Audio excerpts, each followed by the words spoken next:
is a presentation of Fox Sports. We are the Fox. We are the Lions. The Indians got some early offense in the second inning and a whole lot of Carlos Santana to even this series up at a game apiece.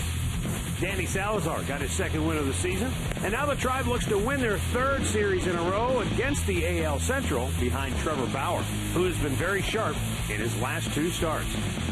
The Indians will look to keep pushing the accelerator next on Sports Time Ohio.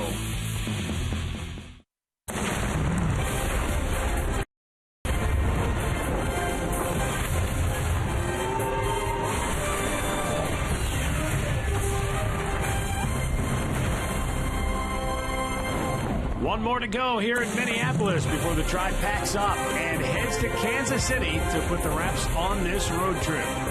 Hi again, everyone. Matt Underwood alongside Rick Manning. Tribe is 4-2 on their current 11-game road trip. So a big game today. They came back to win last night to even up the series at a game apiece. A win today gives them yet another series victory. And last night, what a night for Carlos Santana. He has hit the third most home runs in this ballpark here in Minnesota.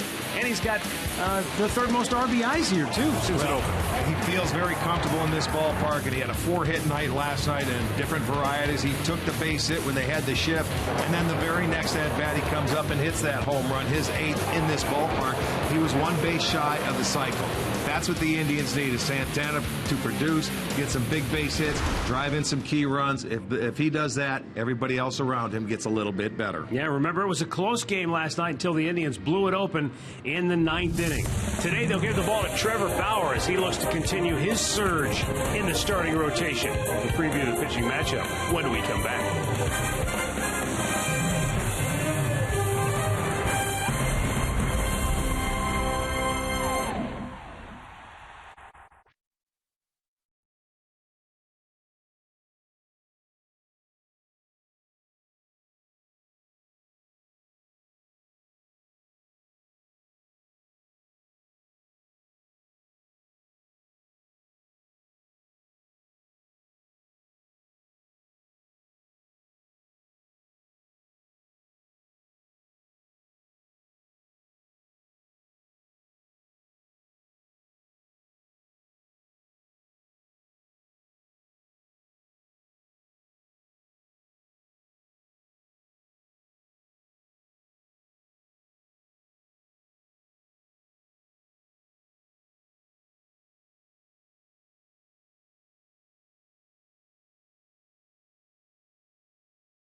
Baseball is brought to you by McDonald's. I'm loving it. By your local Toyota dealers. Visit buyatoyota.com. Toyota, let's go places. By Panini's. Get overstuffed at Panini's Bar and Grill. And by Jeep. Visit Jeep.com to learn more. 3 days here in the Twin Cities. Today, no different as the Indians and their counterparts from Minnesota wrap up this 3-game series. Welcome back. Matt Underwood with Rick Manning. Kyle Gibson was supposed to start today for Minnesota, but he was scratched with lower back stiffness, so Anthony Swarzak goes into the starting rotation today for Minnesota. But for the Indians, Trevor Bauer, and he's been pitching very well of late. He's been a lot of fun to watch because he seems like he's getting better as the year goes on, Matt. He's commanding that fastball. He's got a very good curveball. Oh, and by the way, he's working on a slider that worked out very well in his last start. And he beat the Tigers in his last start. That was his first road win this year, and it's the first road win in his career in 10 starts. So he's been pitching very well. He will be matched up against Anthony Swarzak, who's 1-5 in his career, and the Indians trying to get the win so they can win this series, head on to KC. Tribe also made a roster move. Gone is T.J. House, back to the minor leagues. They've called up Jose Ramirez. He'll be starting at shortstop in place of the injured Asdrubal Cabrera. Indians and the Twins, the play-by-play from Target Field, and the series finale is coming up when we come back.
Indians baseball is brought to you by your Northern Ohio Honda dealers, by the Cleveland Clinic.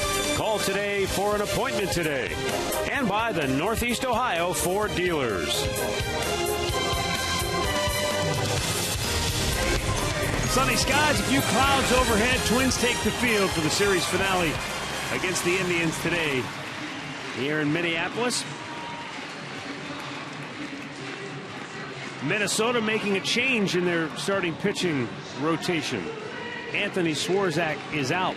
Kyle Gibson is out. With more on that, let's bring in Katie Witham. Matt, today Ron Gardenhire said that back injuries are tricky. You really have to take them day to day. So their hope with Kyle Gibson is to get him back out on the field on Friday. If all goes well, he'll make that start on Saturday. For Anthony Swarzak, though, we only see him out of the bullpen, so he is on a pitch count limit, 60. As long as there's no stressful innings, they hope to get 4 or 5 innings out of them. The trickiest thing for him today, even though he is a veteran, is warming up. They really they wanted to take him easy so he doesn't burn out or lose gas too soon, guys. Thanks a lot, Katie. Earlier this month in a game against the Yankees, Swarzak came out of the bullpen on July the 6th. He pitched 3 innings and made 52 pitches. So obviously, Rick, that 60 pitch mark is very reasonable for him here today. Okay, 60 pitches, so we'll see. Let's take a look at the Indians starting lineup. It's brought to you by Progressive. Jason Kipnis in the leadoff spot.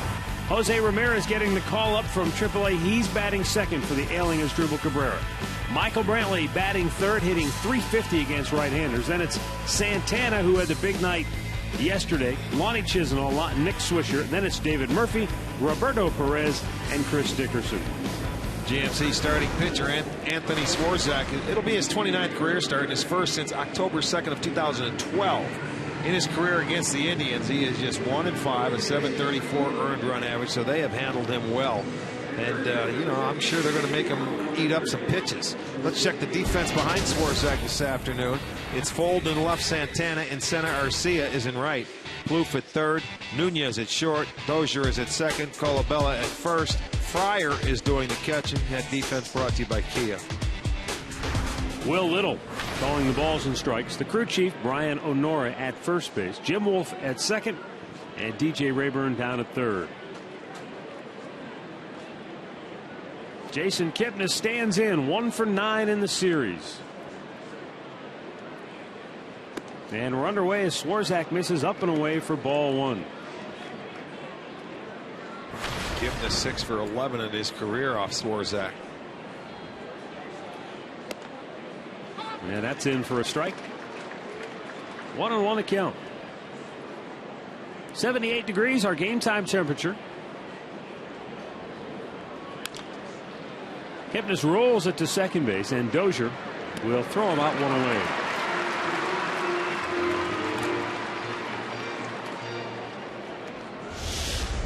Our keys to the game brought to you by Wayside Furniture. Early offense. Try to get out and get on the board first. The Indians 33-15 this year when they score first. And for Trevor Bauer, that slider and the curveball. The slider is something that's developing and getting better. And the Indians, of course, this lengthy road trip all in the Central Division. Now 4-2 on the trip.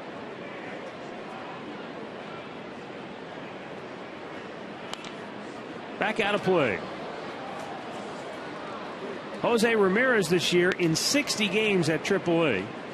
Batted .302. He had 15 doubles, a couple of triples. He was among the league leaders in stolen bases for Columbus with 19. Fouled right back. Terry Francona said he hasn't really seen much of Ramirez at shortstop. Primarily early in his career he was at second base, sometimes at third, but he said the reports have been very good on Ramirez playing at shortstop.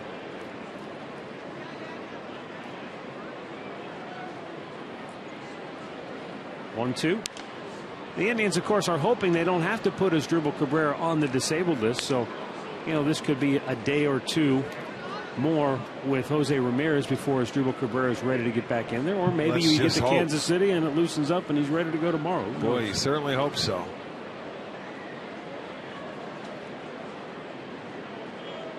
Cabrera came out of the series opener with lower back spasms. Ripped foul, first base side. Well, this is one way to get him to that 60 pitch mark in a hurry, is foul off a lot of pitches. Anthony Swarzak has made 78 consecutive appearances out of the bullpen before his start here this afternoon. As Rick told you, his last one coming in October of 2012, right at the end of the season. Up high, good at bat. Ramirez continues to make him work. It's 2-2.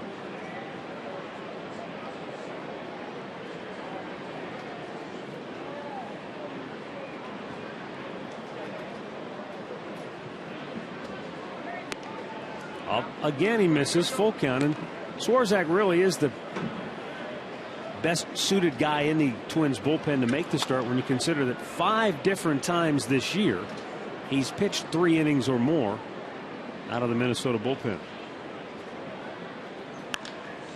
Popped in the air to center field. And Danny Santana makes the catch 2 away.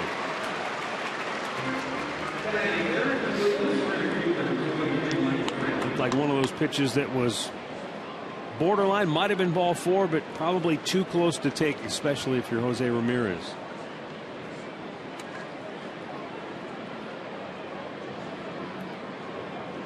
So here's Michael Brantley.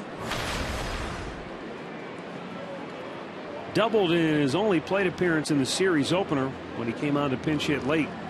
Yesterday went 0 for 4.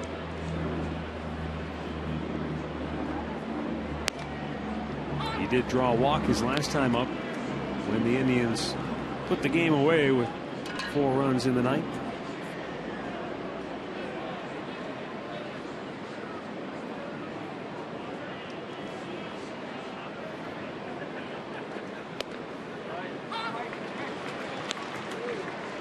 Two pretty good pitches. You see Brantley looking back there, wondering where that one was. Started him off inside, then went away.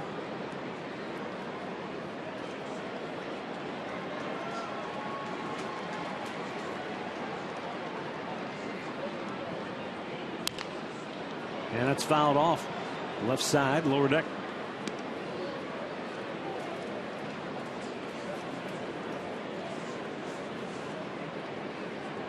Brantley 8 hits on the road trip, including 3 doubles.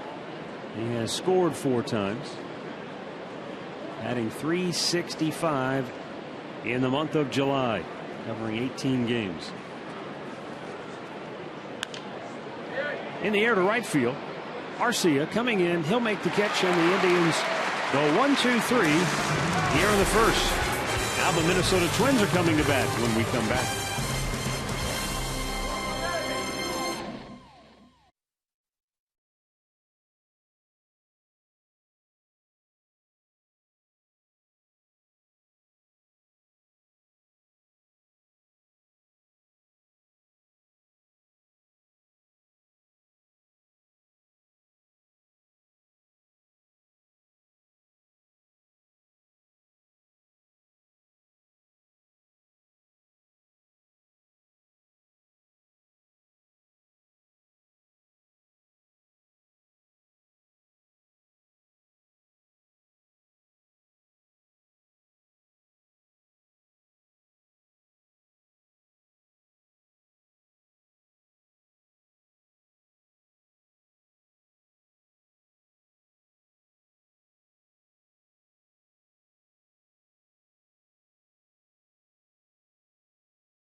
No score, bottom of the first inning. Let's take a look at Ron Gardenhire's starting 9, brought to you by Toyota.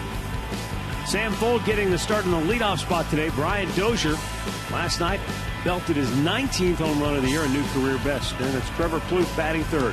Kenry Morales, Chris Colabello, and Oswaldo Arcia batting in the middle of the order. Then it's Eduardo Nunez, Eric Fryer, and Danny Santana.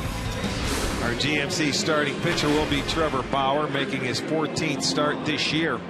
He is 4-4. His last 2 times he's been out there, he has gotten wins. Won the game at the All-Star break, the game coming out of the All-Star break. His first win on the road coming in his last start against the Tigers. He has never faced the Twins before. He is 2-1 in his career in the Central. So we'll see what he has to offer to the Twins.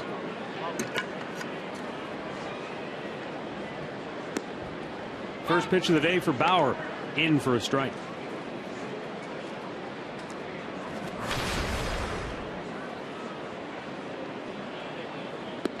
A little bit low.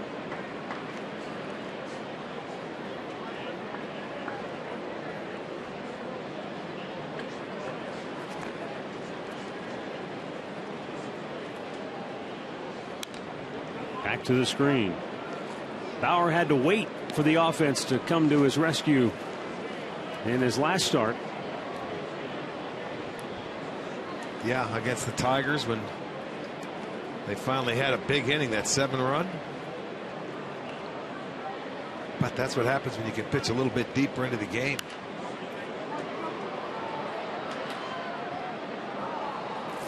In his 6 innings, he allowed 3 runs. He struck out 5, only walked 1, but he was not satisfied because he didn't have his good command. He said it was a struggle. I felt out of sync, couldn't locate my fastball. Everything was down out of the strike zone, and the off-speed stuff was up, which he said usually is not a good combination, but it worked, and he was able to hang in there. And I think that's it sounds cliche, but how many times have we seen a guy not be able to hang in? He doesn't have his good stuff. He crumbles or gives up a big inning, and it's game over. He's a young pitcher that you're going to battle your mechanics a lot.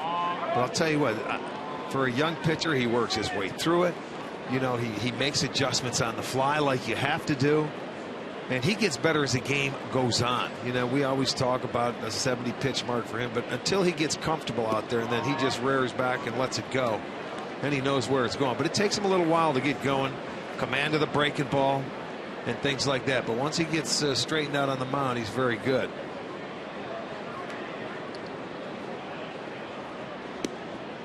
Just missed, and it's ball 4.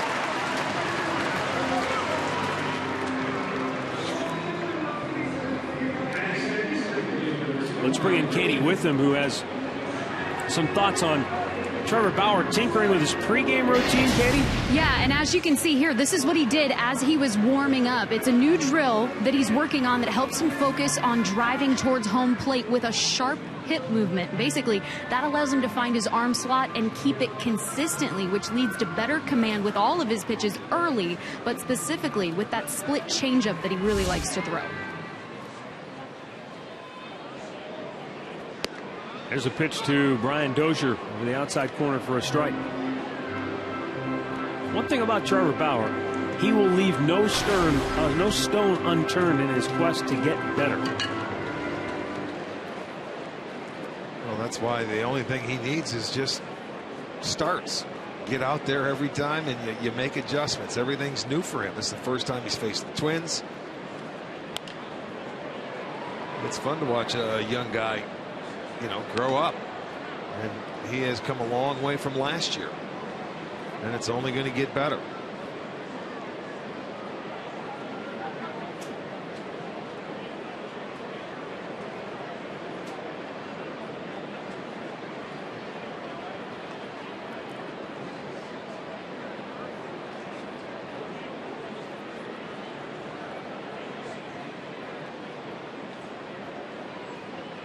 Two-strike pitch. A little bit low, couldn't get Dozier to chase.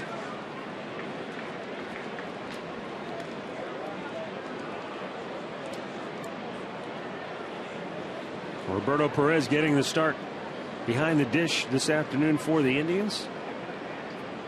And he has shown very good technical skills behind the plate. Fold looks like he's itching to go over there at first. He does have a dozen stolen bases this year. Well, if you're going to run against Trevor Bauer, the pitch you want to run on is that curveball, because a lot of times he'll bounce it when he gets ahead of the hitter.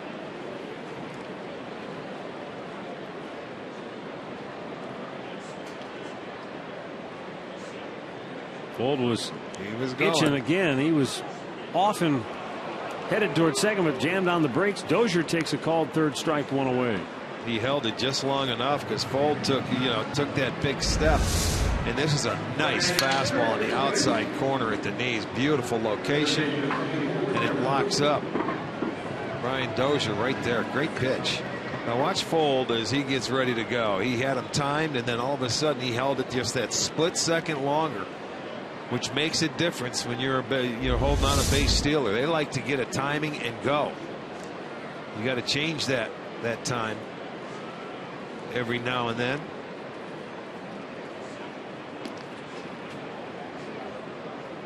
All part of controlling the running game.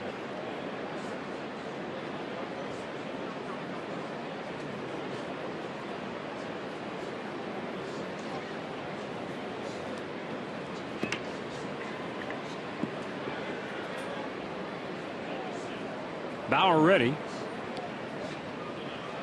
He delivers, and it's a little bit low and away. Trevor Plouffe 1 out of 8 in the series.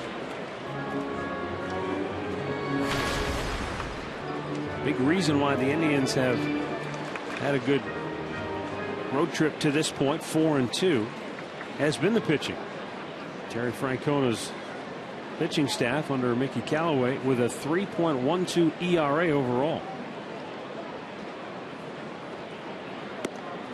Bauer pounds the strike zone to even the count of 1-1.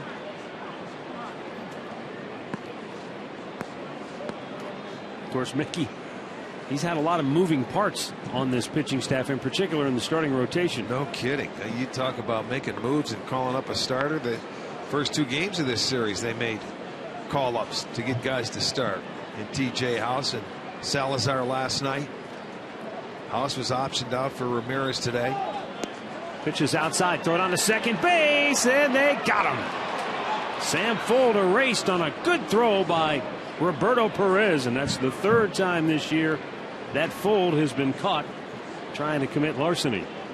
Well, I'll tell you, it was he picked the right pitch to go on. Let's make this our McDonald's. I'm loving it. Good throw.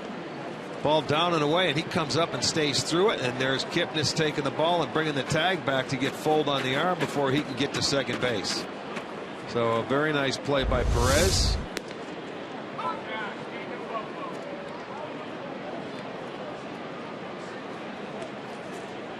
I believe that's the first runner that's tried to go against Perez.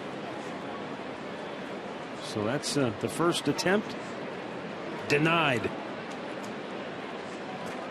Glad you pointed out too, it was a nice job by Kipnis because the throw was on the shortstop side, so he had to reach back, grab it, went up and slap the tag quickly. That's the one thing you have to really do now, because with replay, as a second baseman or a shortstop, if you get in front of the bag, you got to get the ball and make sure you apply that tag. And it certainly helps when they come in head first, Matt. Bauer disposes of Plouffe, and the inning is over. He strikes out a pair. Roberto Perez takes care of a would-be base stealer, and we are scoreless after 1.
Well, our great clip of the game from yesterday, Carlos Santana. What a night he had here at Target Field.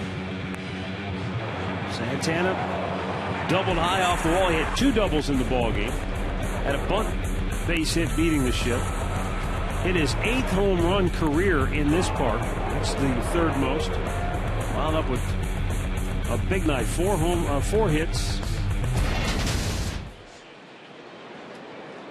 Only Miguel Cabrera, no surprise there, and Billy Butler have driven in more runs here at Target Field as a visiting player than Santana. Well, and the good thing for Santana is we come back here 2 more times after today. Our first visit here, all three coming after the All-Star break. Santana socks one right into the tracks of right fielder Oswaldo Arcia for out number 1.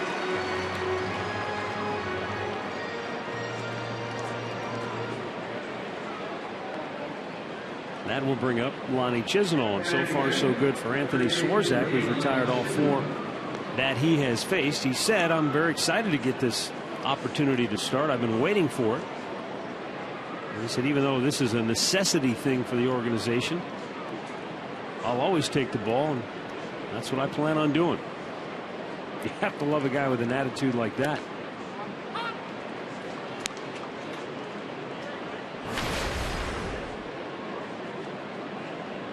Against the Indians, though, in his career, starting has not worked out well for Anthony Swarzak. No, it's a team that he has struggled against.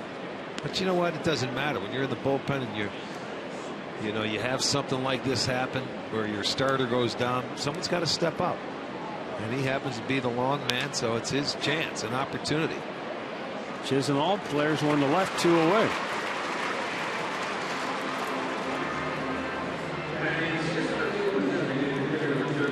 Well, fans, follow every Indians game with MLB.com at bat on your favorite mobile phone or tablet. Get live look-ins, instant replay, scores, stats, audio, free MLB game of the day, and more. Download it on the App Store or visit Indians.com today. Well, just like last night, the Indians hitting a lot of balls in the air early. I was just looking at that. I was going to wait a little bit to talk about it, because I looked at my card last night, and when Pena was in there, he had 1 ground ball out up until the 7th inning, and then after he left, the first out, it was from Dunsing, was a ground ball out. But you know, they made most of their outs in the air last night. Swisher fouls the pitch off. It's 0-2. He fouls it this way and then fouls it that way. That's a two-way foul ball. It's a 2-stroke penalty for a double hit.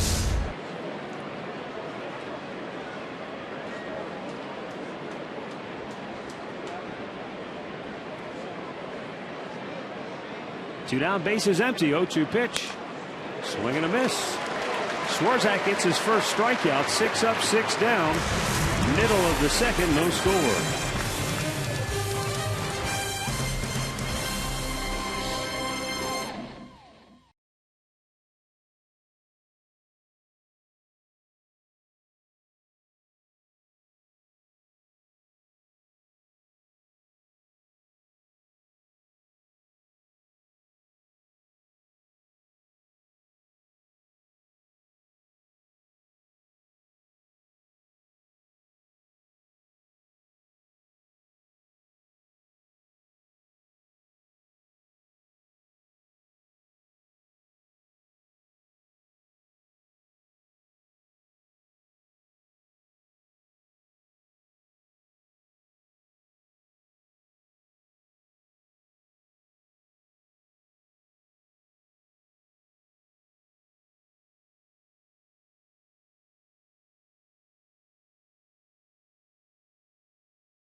No score, bottom of the second inning.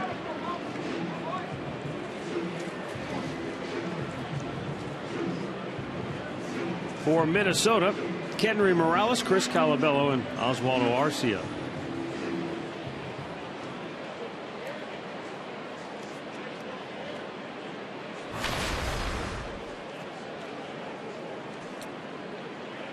Henry Morales with a .240 average since he joined the Twins.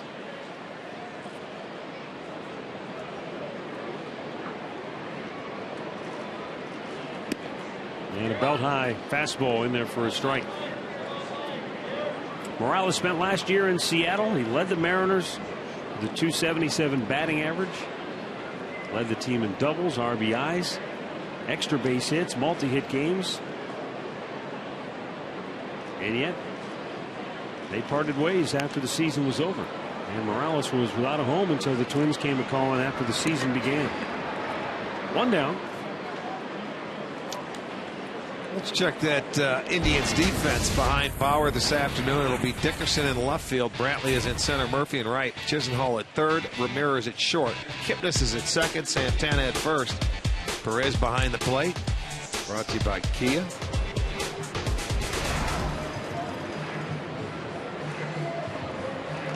Well, the Indians concluding the series here in Minnesota today. Their first trip to Target Field since they wrapped up the American League wild card spot on the final day of the season last year. And while it's always easy to compare one season to the next, especially the previous year, it is worth pointing out that after 100 games this year, the Indians are 51-49. After 100 games last year, they were 52-48. And a strike called to Chris Colabello.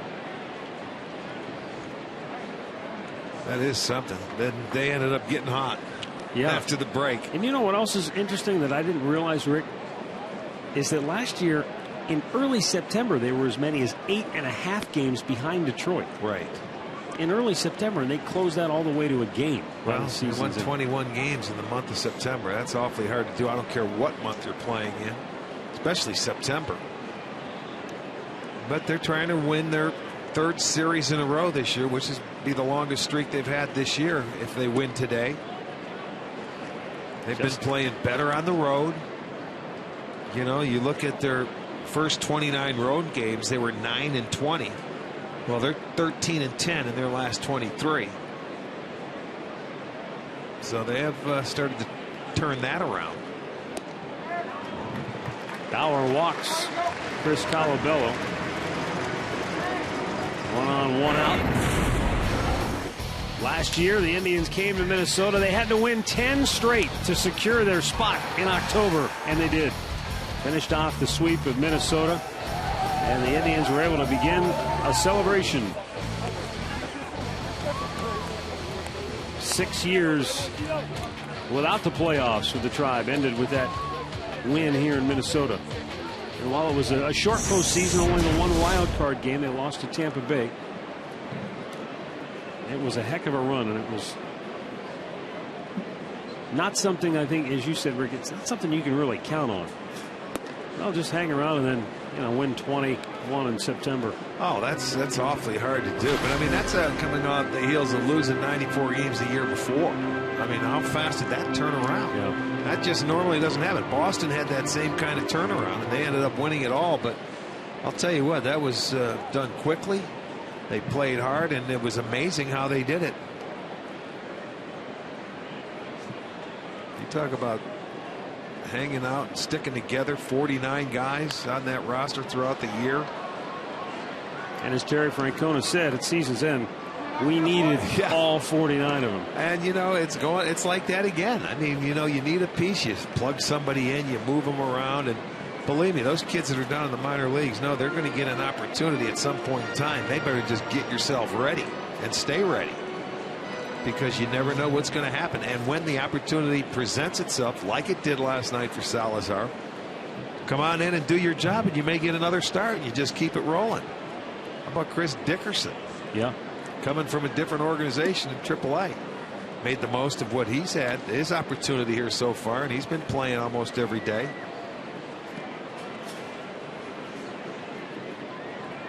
Dickerson's had 3 runs batted in already in the series. But that's I think that's something that Terry Francona and his guys, along with Chris Antonetti, they lay that out there for the players early in spring training. Look, if you don't make the club out of spring training, don't get down, don't act like it's all over. Don't pout. Because there will be an opportunity at some point. You just have to be ready for it. TJ House has had opportunities to come up and start. He's done a nice job. Well, yeah, you look at the starting rotation leaving spring training, and compared to what it has been in the last couple of weeks, it's totally different. Throw it right by him. Bauer gets his third strikeout, 2 down here in the inning. Not only has Chris Dickerson shined at the plate, Rick, but defensively, he's done it all as well. Cut a ball off the other night, made a nice throw to second base, getting Dozier.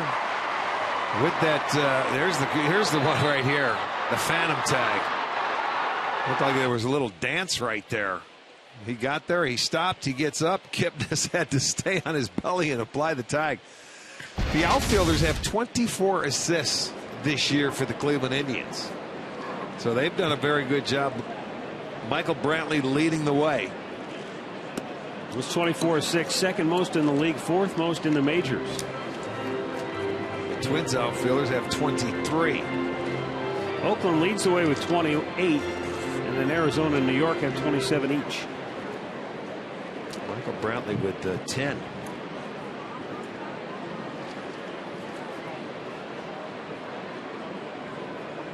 Eduardo Nunez taking, and a strike to even the count.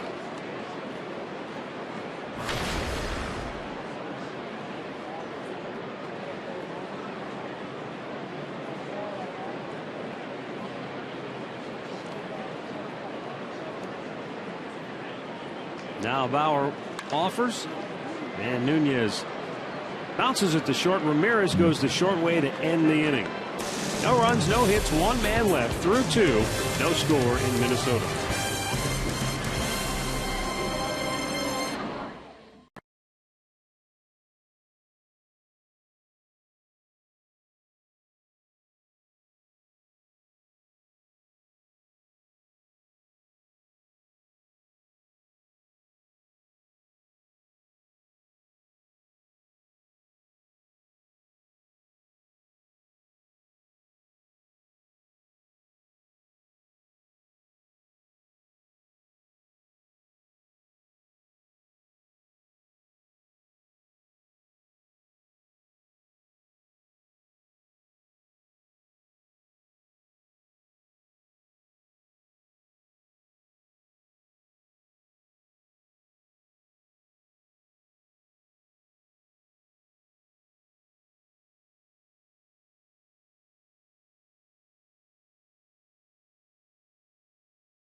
No score, third inning before the ball game this afternoon. The Minnesota Vikings top pick, Teddy Bridgewater, out of Louisville throughout the first pitch. A little high.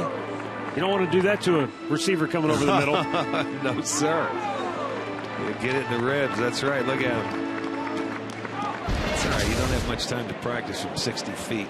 Training camps getting underway around the National Football League as we approach the final week of July. David Murphy leading off the third for Cleveland. And he grounds one up the middle. It's through, and the Indians have their first hit first base runner. And it comes to lead off the third inning.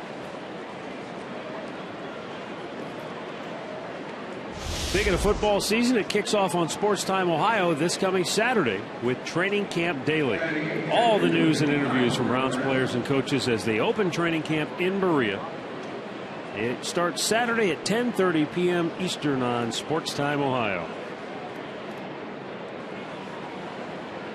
Roberto Perez, 1 for 4. That one was a big RBI hit in the series opener. At that time, it tied the game.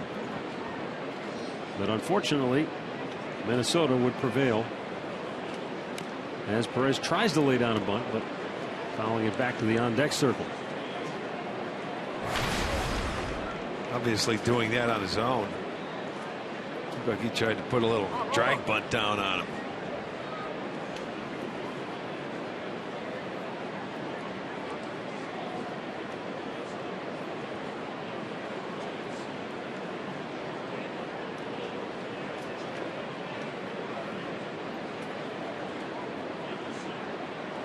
Anthony Swarzak delivers the 0-1, and Perez with a good bunt.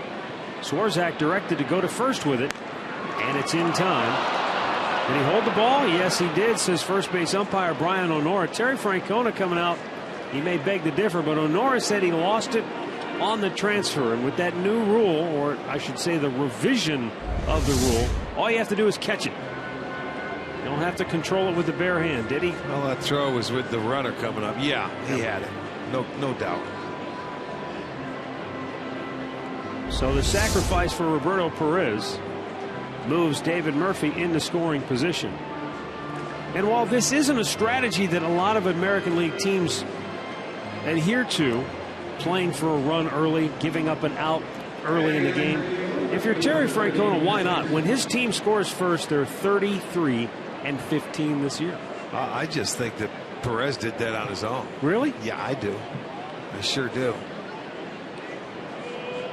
I don't think Tito put that on at all. But you got the left-handed bat now, Dickerson, with a runner in scoring position. Already 3 RBIs in the series. And that pitch almost went to the backstop. Ball 1. This is where the Indians have shined on the 6 games in this road trip. They've batted .339 as a team with runners in scoring position. They've also done a nice job with 2 outs, getting some runners home. A little bit low, and it's 2-0.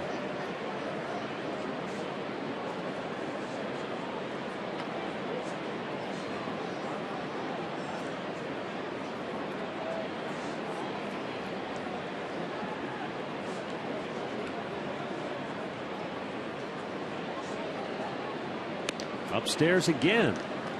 3 balls, no strikes.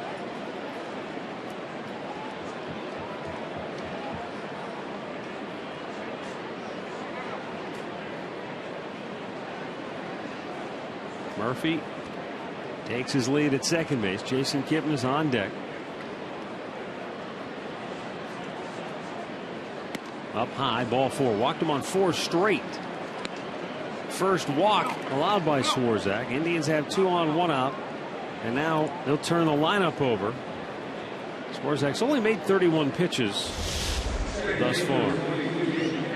Don't forget, you can tweet your photos to us using the hashtag STOFanPhoto for a chance to have it shown in one of our telecasts.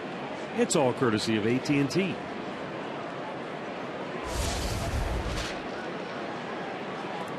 Ron Gardenhire looks on as Swarzak encounters trouble for the first time today. Jason Kipnis just 1 for 10 in the series.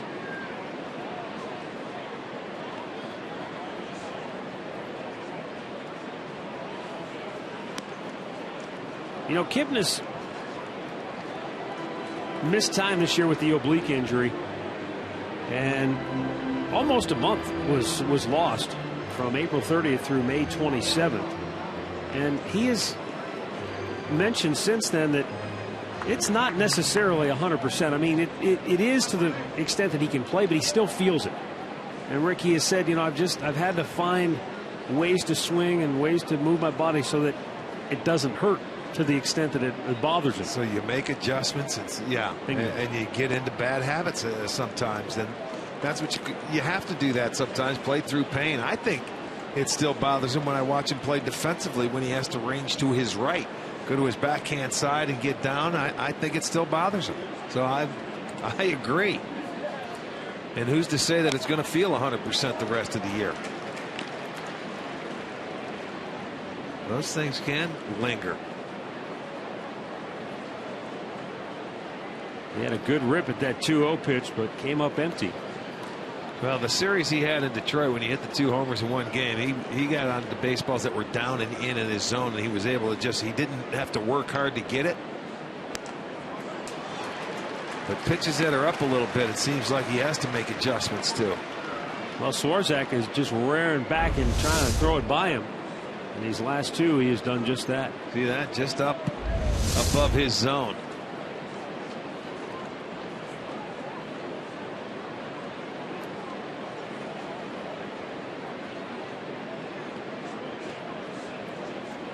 Two on, 1 out. 2-2 pitch to Kipnis. Hit in the air to left field. Drifting back, Sam Fuld. And that's out number 2. The runners have to retreat. Well, Indians all-time home run leader Jim Thome will be honored on Saturday, August 2nd. The Texas Rangers will be in town, and Thome's statue will be unveiled in center field. And all fans will receive a replica statue. That'll be courtesy of Key Bank. Also, there will be fireworks after the ball game. Visit Indians.com for your tickets. Well, Jose Ramirez in a big spot now with 2 on and 2 out. His second stint with the club this year. He played 11 games with the Indians back in early May. It was after the first pitch, fouled out of play.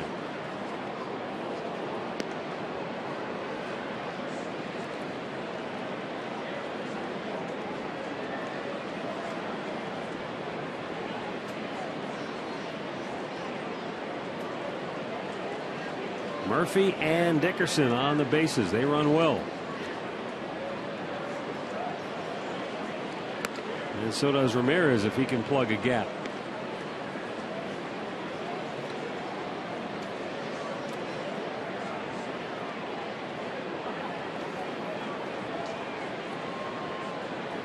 Outfield straight up, infield pretty much the same way.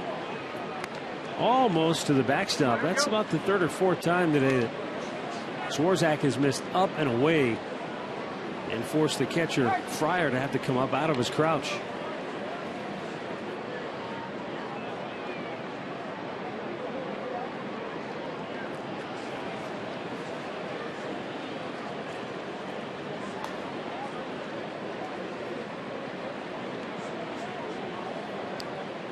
Now the 2-1. Pop foul. That's out of play.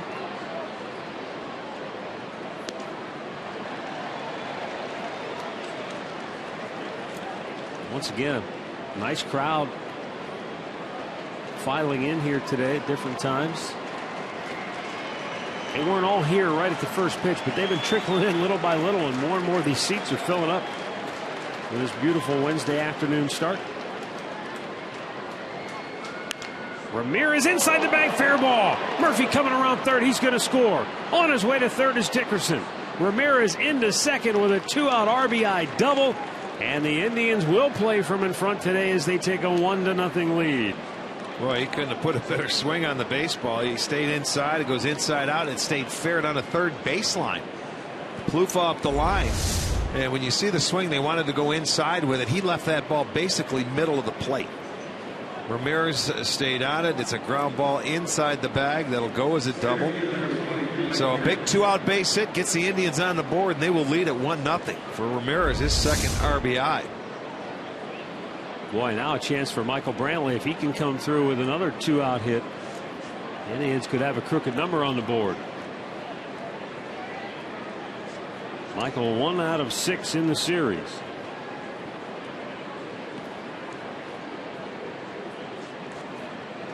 Not only have the Indians hit well with runners in scoring position on the road trip, but as you pointed out, they've been doing it a lot with 2 outs. The backbreaker hit with runners in scoring position They've had a boatload of those. Yeah, it seems like this team, when they get one early in the game, they have a tendency to relax a little bit when they get a 2-out base hit and everybody falls in place. Oh, a diving stop and a catch by Nunez, who hangs on to end the inning. Save two.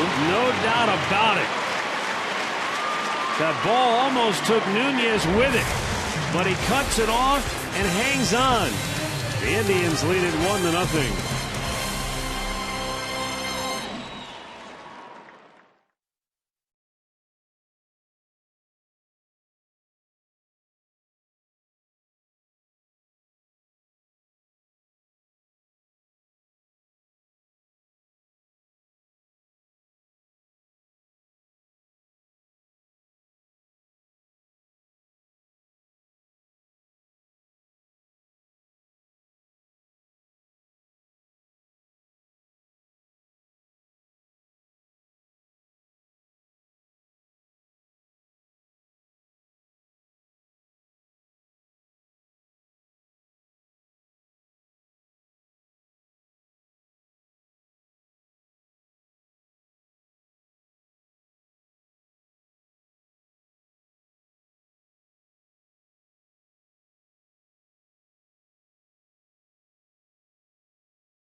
Well, as you enjoy a cold one on this fine afternoon, stay tuned later in the game for Miller Time, brought to you by Miller Lite.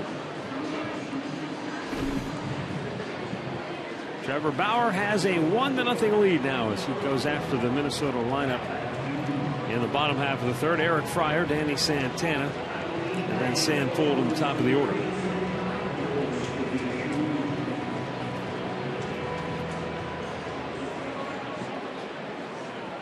Bauer has walked a batter in each of the first two. He has struck out 3.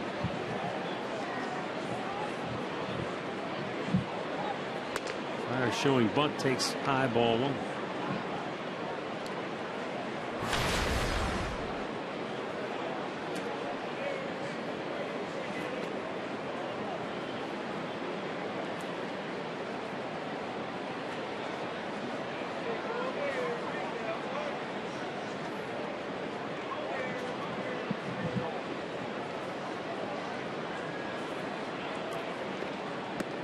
Upstairs with it. 2-0.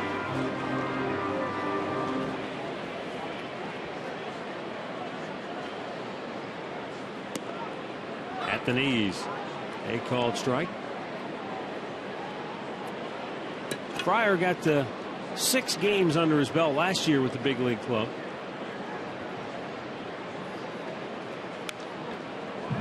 He's a career .258 hitter in parts of 4 big league seasons with the Pittsburgh Pirates and now the Minnesota Twins. Well, one of the rare hitters you see now with no batting gloves. It doesn't happen often. Batting gloves? Don't need no stinking batting gloves. You might up in Minnesota when it's the start of the year and it's a little chilly. Not now. It's a beautiful afternoon here in July. Yeah, but he's an Ohio boy down in Columbus. Played at Ohio State, and he is called out on strikes. 4 strikeouts for Bauer. And speaking of strikeouts, Danny Salazar threw the ball well last night. Once he got over that hump, he walked 3 straight guys. It seemed like he settled down a little bit and Commanded his fastball a little better, had a good changeup, mixed in some good sliders as well. Struck out 6 in his 5 innings of work. Only went 5, but had 6 strikeouts. Danny Santana showing bunt. He missed it. So did Roberto Perez, and guess who caught it? Yeah. The umpire, Will Little, right in his kneecap. Or maybe on the inside of the knee where there's no protection. They wear the shin guards under the pants, so it might have. Watch it bounce and go up underneath. Oh. Ouch. Oopsie.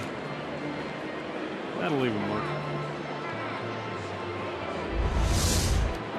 So Perez out to give the umpire a little time to recover. Yeah. You know, Rick, we've been talking about the fact trading deadline's coming up, and lots of rumors this time of year. Minnesota, looks to be in a situation where they could be trying to move some pieces to build for the future.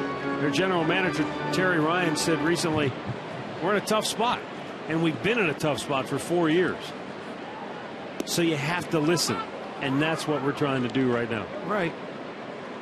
Could understand that. Who's going to offer, who may be willing to offer you more for a guy like Josh Willingham right there, whose name has been rumored a number of different times. And Willingham, for his part, said, you know what, I'm done thinking about it, talking about it, worrying about it. If it happens, it happens. As a player, you come to that point when you've been in the game long enough, you say, you know, if it happens, it happens. I can't sit here and dwell over anything. You know, read the articles, or, you know, you hear your names out there. If it happens, it happens, and they get something for you. Santana can't stop it. Santana, the other Santana, can fly. This one's all the way down in the corner. He's going to go for 3, and he'll have it easily. It's a 1-out triple for Danny Santana as he pulled it just past the diving Carlos Santana. And now the Twins have the tying run at third with 1 out in the third. Line to line. That's what happens right here, and you'll see it. This is a good angle with this camera. It gets past Carlos Santana down into the corner. And when you can run like Danny Santana, just keep your head down and go. That's his first triple, believe it or not. And it's a stand-up triple with 1 out, so Minnesota coming back trying to tie this game up. Sam Fuld, the batter, walked his first time up.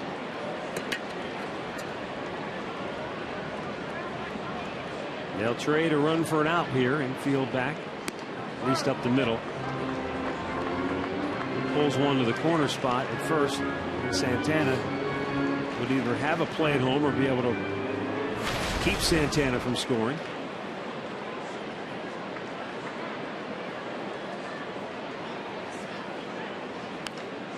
Popped back out of play.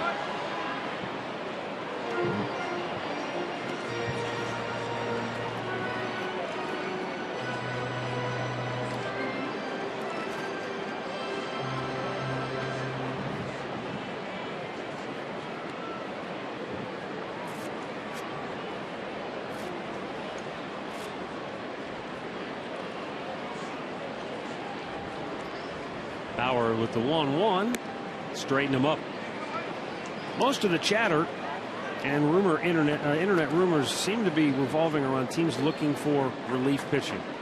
A lot of teams, Detroit, Kansas City, a lot of different teams looking to shore up a bullpen, and everybody needs bullpen help at this time of year. For the 2-1, right back up the middle, and it's through. Sam Fuld ties the game with an RBI single. 1-1 here in the third. Yeah, he gave him a little swinging room after he went inside with a pitch. I don't think he liked the location of this one. We'll see. He takes it right back up the middle. Guys with short swings, I think they wanted it inside. Look at that ball, just stays out over the plate, and he gave him a little too much swinging room there, and he drives home the run, his 19th RBI. Well, back comes Minnesota quickly, and they tie the game up.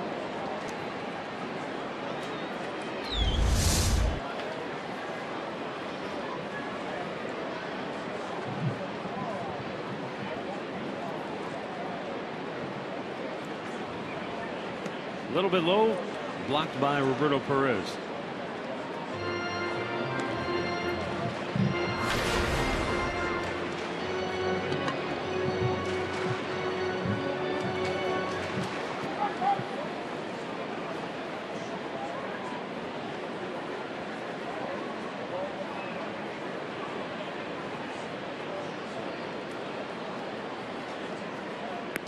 Bauer's pitch sails high, 2-0.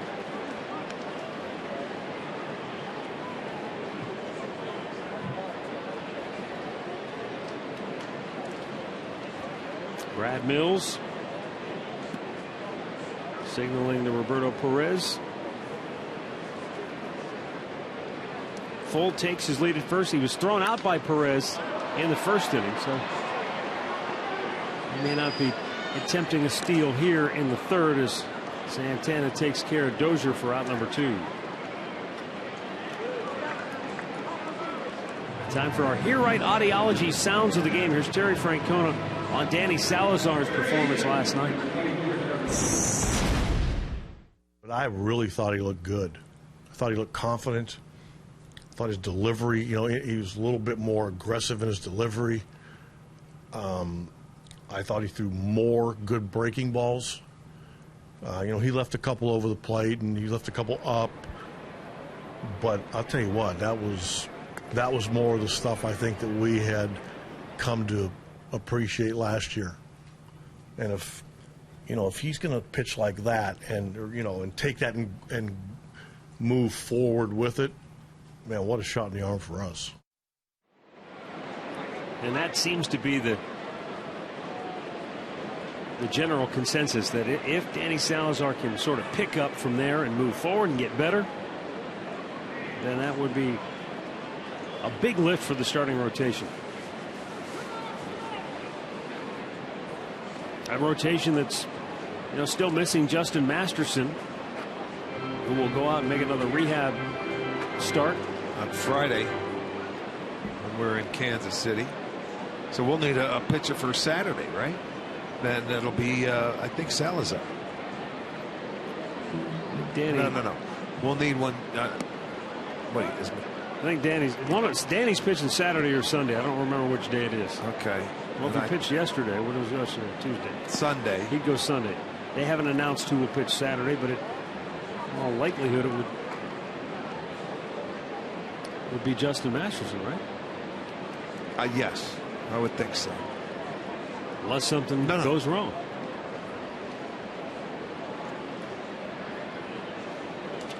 Two-0 pitch, swing and a miss, and it's 2-1. Tomlin's pitching Friday, so Saturday will be McAllister, and then I think Sunday will be Salazar. Yeah.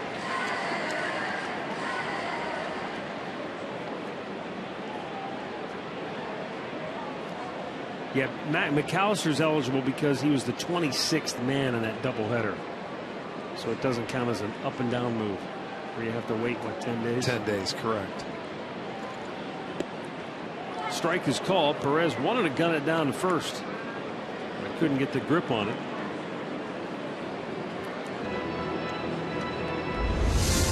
Yeah, watch it slip out. It's a breaking ball. Never caught it clean, it looked like. No. Rushed it in the transfer. It was a strike, though.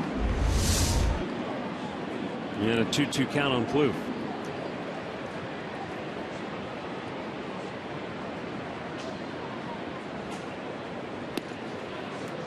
Just a little bit outside. And a full count. And a lot of pitches. 55 already now for Bauer with 2 outs in the third.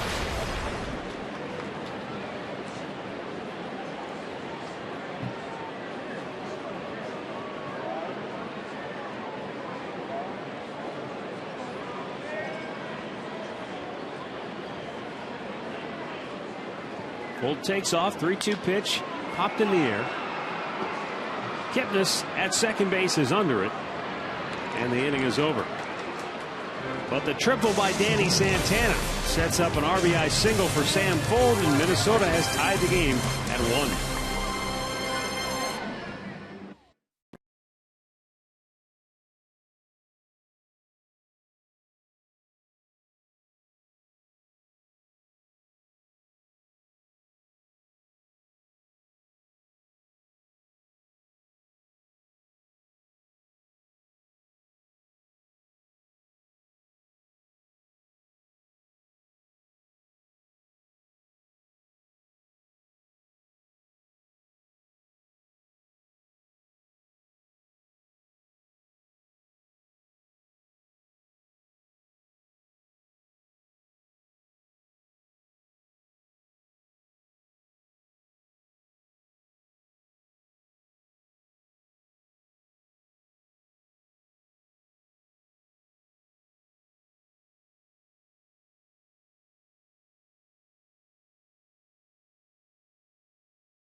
as we go to the 4th inning.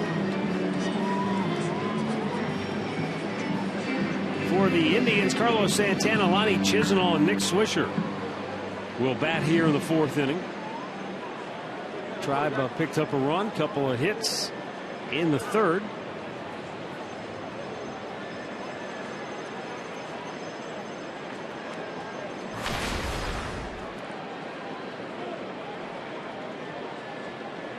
Carlos Santana now 5 out of 10 in the series, with 2 doubles and a home run. That came in last night's game.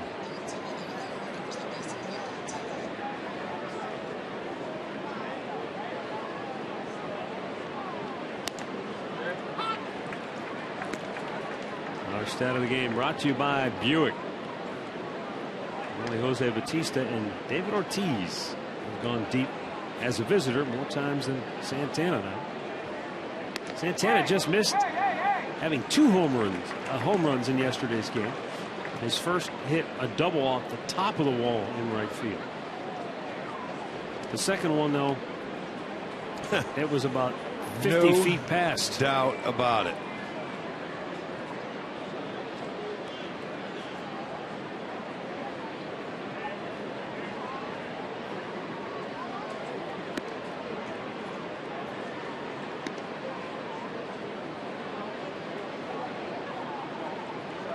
Just thinking, if they can get themselves a base runner or 2 in this inning, this could do it for Swarzak. They were looking to try and get 5 from him, but they said right around that 60 pitch mark they'll keep their eye on him, see how he has handled situations. I'll tell you, he got out of a big situation last inning when his shortstop Nunez made a beautiful play to retire Brantley, or it would have been a couple more runs for the Indians, and that inning would have continued. Yeah, Brantley hit a line drive up the middle. Looked like it was ticketed for center field and 2 more runs, and Nunez made a terrific catch. Yes, it was. That's boy, a nice fastball down and away. Brantley smoked it, but there's the play. Nunez saved 2 runs. And no telling what happens after that hitter. But it kept it at 1, and they came back and tied the score, so it was a big inning for Minnesota.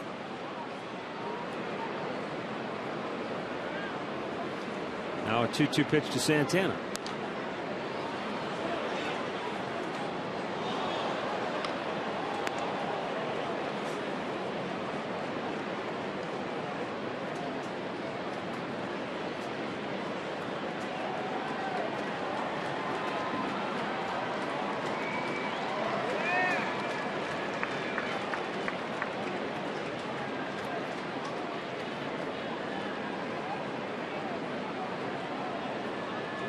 Again, the 2-2.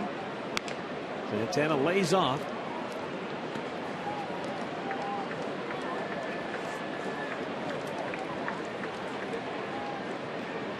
Carlos Santana, the best in the business at drawing walks, 67 of them on the year. This one's popped back. And it makes it all the way to the upper deck.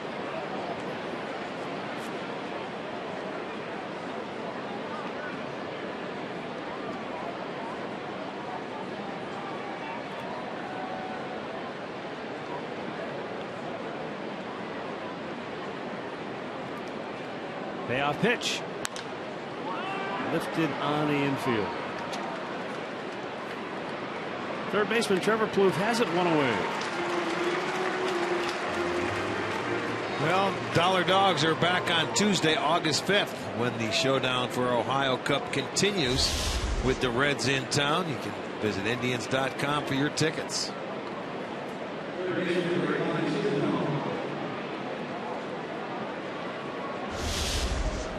Lonnie Chisenhall going to step in here.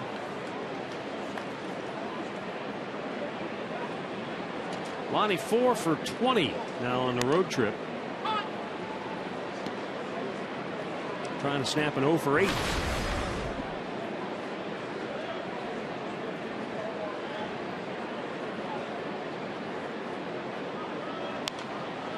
Just to give you an idea of how hot Lonnie Chisenhall was the first 3 months of the season. Since June 13th, He's batted .212, and yet his season average is still .320.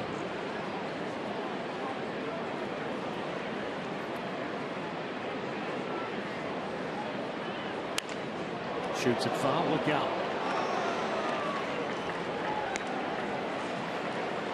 But as you've said many times before, you know, you're not going to hit .380 the whole year. No, I wouldn't think so. Lonnie was hitting everything in sight. To first base. Alabello has trouble with it. Flips it late, and they just do retire Chisenhall for out number 2.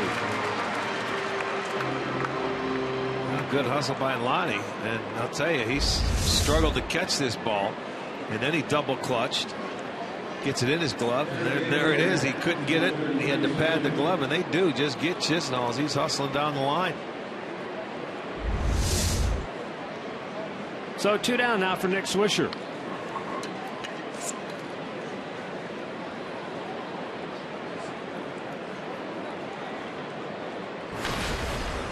Swisher, like his teammate Santana, starting to pick it up offensively. He's batted .290 in the month of July.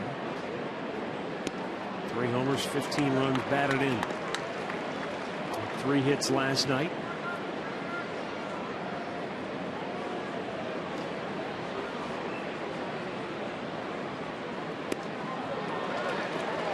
Chased one up high, and he's in the hole 0-2.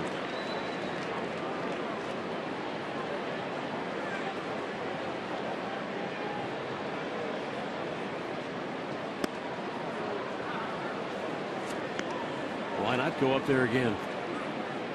Once you see a hitter willing to chase, you keep going up there until he proves that he won't.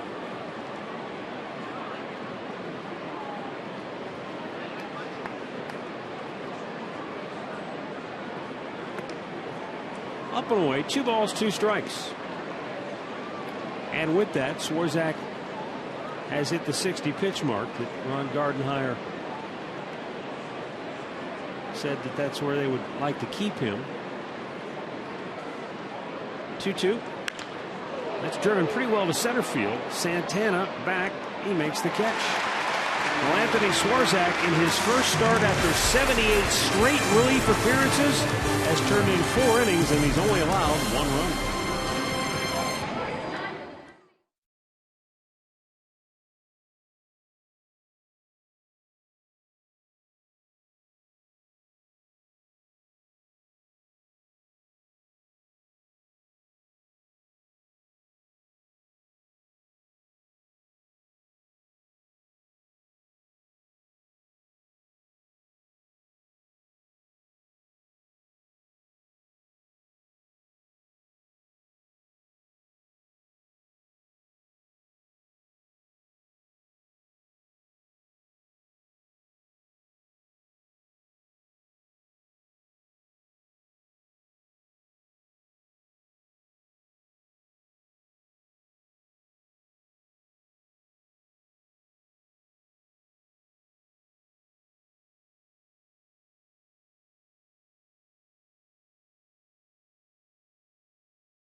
Well, Anthony Swarzak has done a fine job for Minnesota out of the bullpen today, making the start.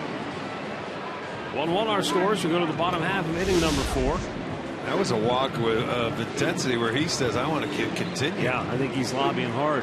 Hey, don't forget to join Nick Swisher and his pals for Mission Swisher. It's a celebrity scavenger hunt. You and 8 friends can partner up with one of the celebrities to search for the grand prize All proceeds benefit the Swisher Family Foundation. Call 310-525-3755 for more information.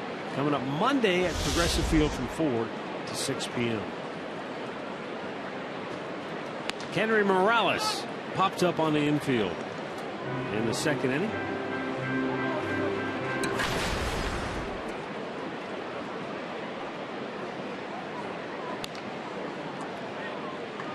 Now quickly 0-2.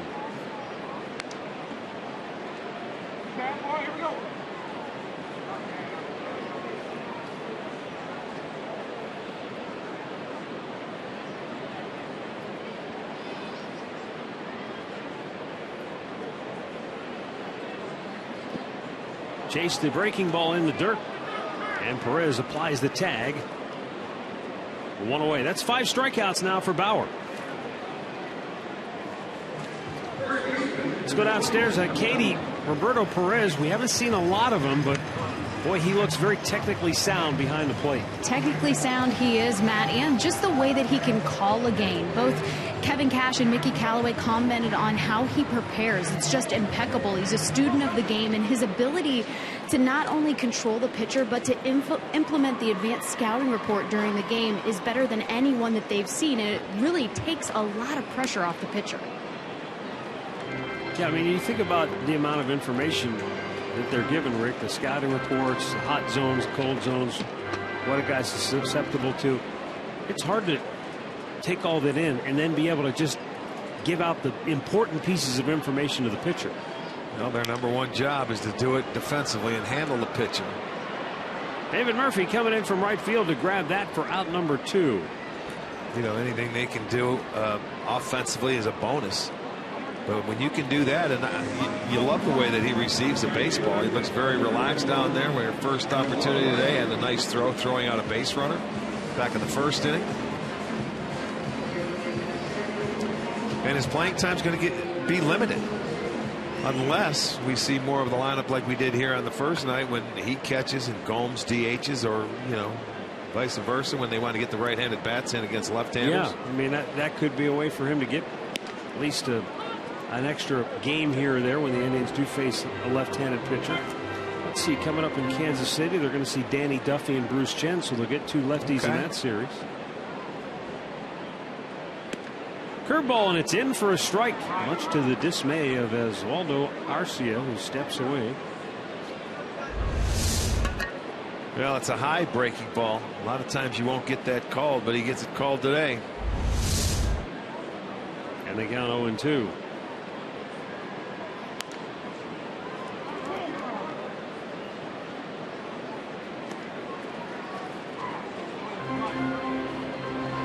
Indians 5.5 back of front-running Detroit in the American League Central Division. Tigers lost to the Diamondbacks yesterday. Kansas City in third place, 7 off the base. Arcia beats the shift. He's going for 2. Here's the throw, and he is safe. I wonder if that's going to be a single and an error, because Dickerson dropped it. He was going to stop over there. He was thinking about it, but it's a hanging breaking ball, 0-2, and he goes the other way with it, with 2 outs. So we'll see how they score that. But he is in scoring position now with 2 outs. But the hanging breaking ball, they have this shift on. Dickerson gets there, and he was going to stop, and then he didn't come up cleanly with it. He picked it back into gear, gets himself in scoring position. So it is a hit and an error. Indians, I'll tell you, have been playing very good defense. Only their 2nd error since the break. And the batter will be Eduardo Nunez. Nunez tripled as a pinch hitter. And was that last night's ball game? Yeah, last night's game.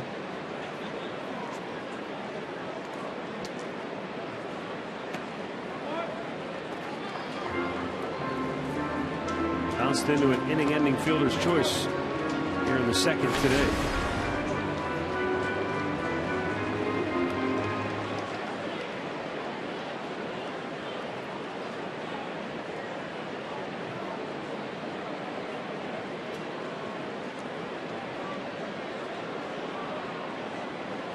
Bauer eyes the runner at second, fires, and it's in the dirt, but blocked by Roberto Perez.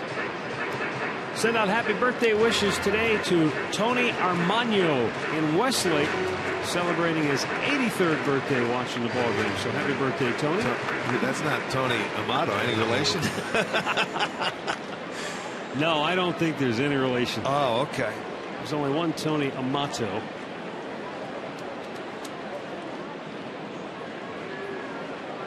This poor wife Jackie.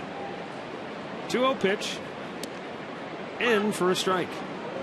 Send along our congratulations for celebrating their 65th wedding anniversary as Wynn and Marianne Mueller. Congratulations to you there. Live out in Menor.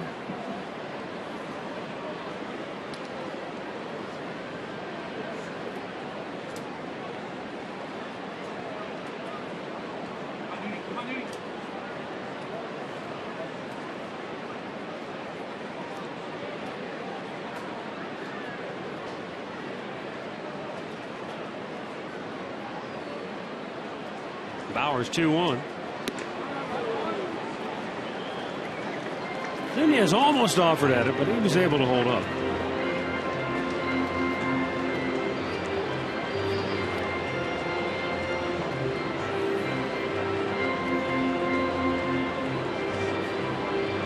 Now pitch number 70 coming from Trevor Bauer. 39 strikes, 30 balls to this point.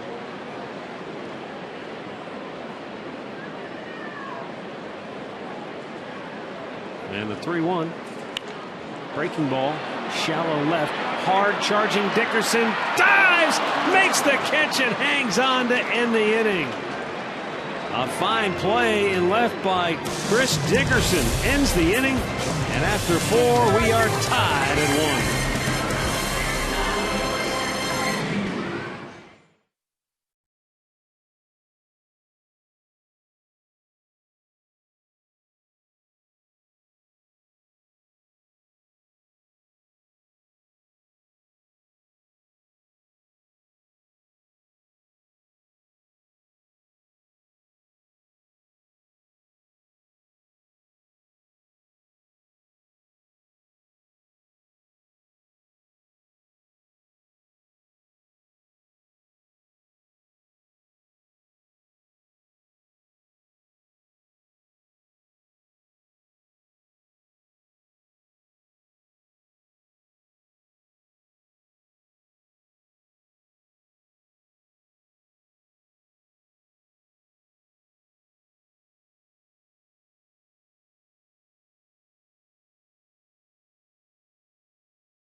Indians baseball is brought to you by Sunnyside Honda at I-71 and Pearl Road in Middleburg Heights. By Levin Furniture. For the best deals on furniture and mattresses, shop Levin's.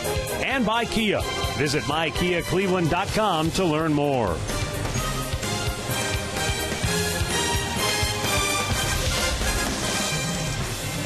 One, fifth inning.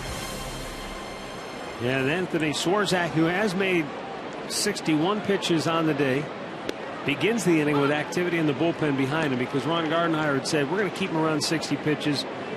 But you know what? They figured he only had 1 inning where he had anybody on base. Right. 3 of the 4 innings have been 1, 2, 3. Tell you, he's done exactly what they were looking for. He's done a nice job today. Can't ask for anything better or anything more than what Swarzak has done. This is a big inning. If he gives him this 5th inning, I think it'll be a very big deal for that bullpen, because they can match up with you out there. Now the 1-1. Popped up over near the Tribe dugout. But Fryer can't get to it. Almost conked Katie on the head.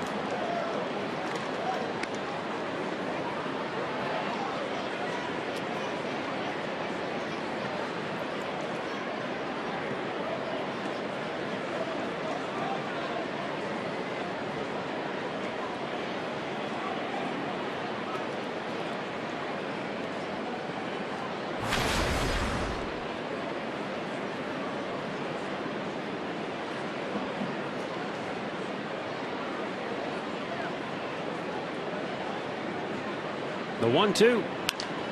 Fouled back again, out of play. He's throwing a lot of pitches up in the zone today, above the zone for some of these guys. They hit it in the air or fouled it off. He has 2 ground ball outs. That one sacrifice on the bunt by Perez, not counting there, but a ground ball. Kipnis in the first, Chisenhall in the fourth. Everything else in the air. Has 1 strikeout, 1 walk. Well, if you go back to last All-Star break and his last 32 appearances here at Target Field, Swarzak's ERA was just 1.90. So that once again holding true today. Loves pitching here at home.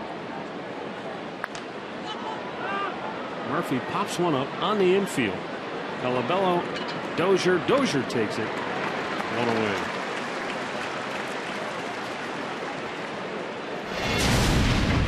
Well, and this is how Anthony Swarzak has gone about his business. Nice little sinker. That's one of the few ground balls he was able to get today. Then everything else up in the zone. Fly balls. There's his lone strikeout of the day. Looked like a little cutter. There's the other ground ball. And I tell you, he's done everything that his club has asked. Roberto Perez had a sacrifice bunt his first time up. That led to the Indians' first run of the game in their brief lead.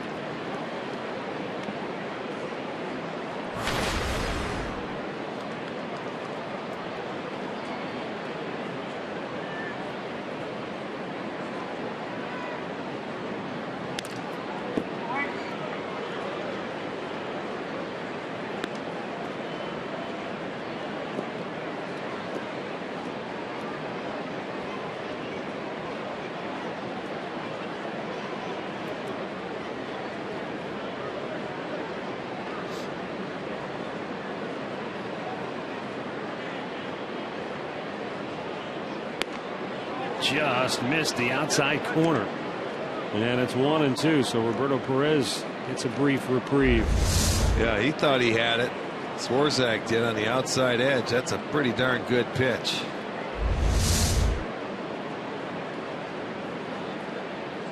Goes out there again, strikes him out. 2 away. Second strikeout for Swarzak this afternoon. Latest information on the Indians right at your fingertips. Follow Tribe reporter Joe Reedy from FoxSportsOhio.com on Twitter at Joe Reedy for the latest on the Indians. Here's Chris Dickerson. Drew a walk his first time up. That came in the 3rd inning.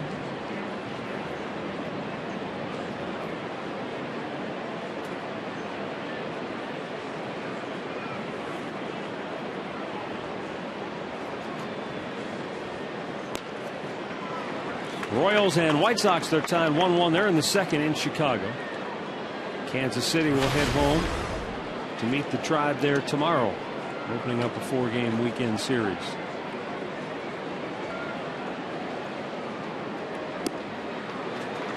Quickly, the count is 0-2. Swarzak filling in for Kyle Gibson today, who had the bad back, some back issues, and he's the pitcher with the best stuff on this staff. Gibson is. He was 8-8, but Swarzak has done very well. See you later. Wow. Strikes out back-to-back hitters. He's retired the last 7 in a row. And we go to the bottom of the 5th, tied at 1.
the Minnesota Twins and the Indians are tied 1-1. Bottom of the fifth. Swarzak looks like his day is over. Yep. After he got the emergency call to start, Kyle Gibson was stricken with back stiffness. Swarzak said, "Oh, no problem. I'll take it. You name the place." I'll tell you what, he can't do much better than what he did. Great job by Swarzak today. And again, it's one of those games where Trevor Bauer's on the mound and the offense has a tough time generating anything. Popped in the air by Fryer, and the former Buckeye is out number 1.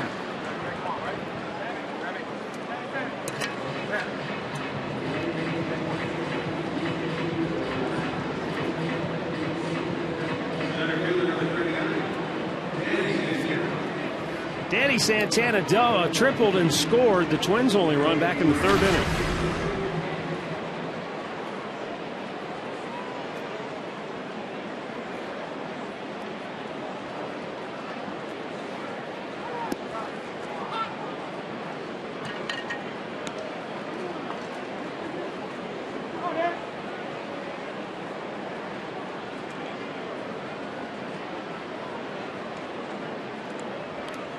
Trying to bunt, but he never got the bat out in front of the plate.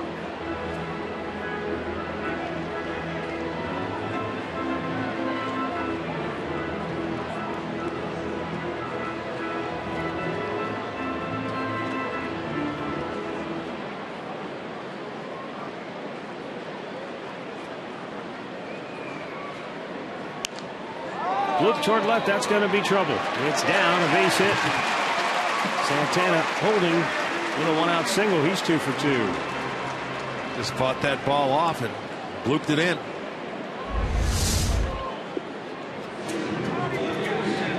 Not much you can do about it to defend that. Though he has half of the Twins' hits, he has 2 of the 4.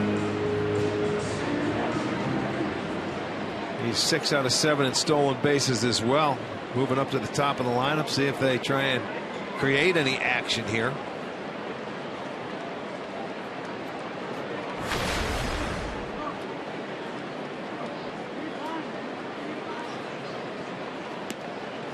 In for a strike.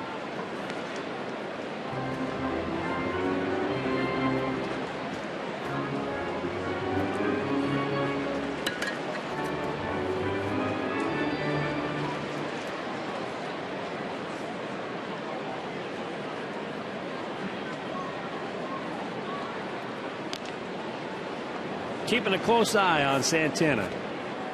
6 stolen bases, but he can go at any moment's notice.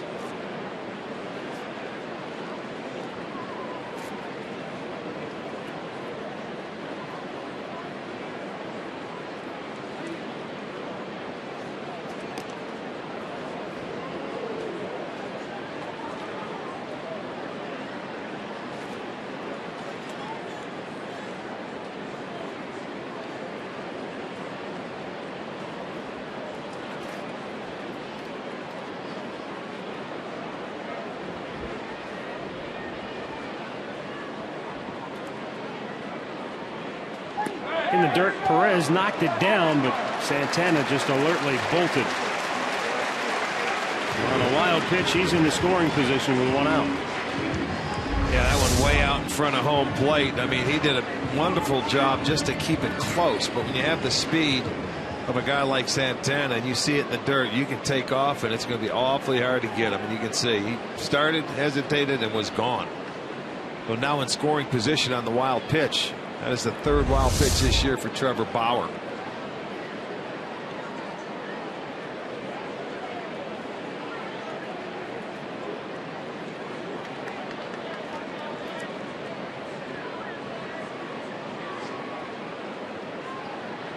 Upstairs, almost to the backstop. Bauer trying to keep this a 1-1 game here in the 5th inning.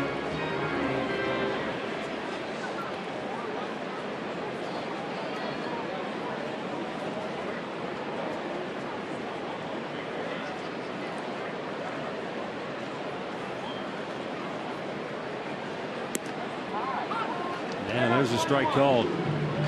Evens the count at 2-2.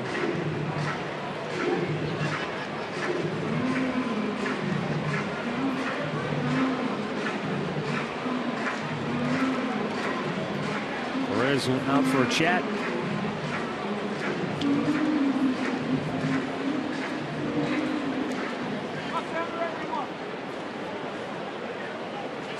Terry Francona keeping a close eye on Bauer, but the one thing he knows about Trevor is, from a pitch count standpoint, he'll go all day. He's just starting to get loose. For him, 78 pitches.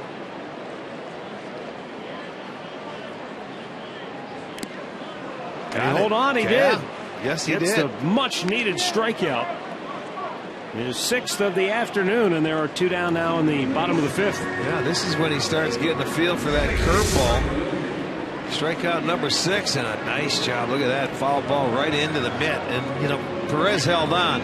You can't really practice that. They either stick or they don't. That one was able to stick into the glove. They get the 2nd out.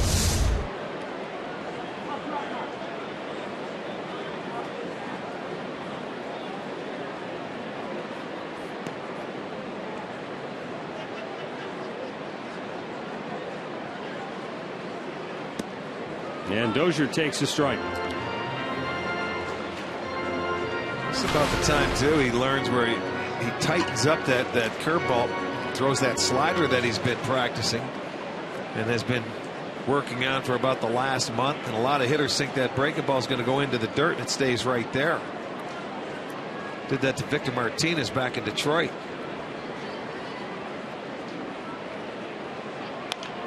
Line drive over the head of Santana. The Twins take the lead. Dozier with a 2-out RBI hit, hustling into second base with a double.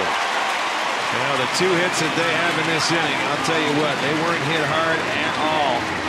They were both placed perfectly, but it creates a run. The wild pitch ends up paying dividends for Minnesota. It was a good pitch. Look at that. A breaking ball down. It's off the end of the bat. Santana jumps for it, but there's nothing he can do. Over his head. And Dozier hustles into second base for his 18th double. So the Twins come back and they scrape out a run here with a couple of balls off the end of the bat and take a 2-1 lead.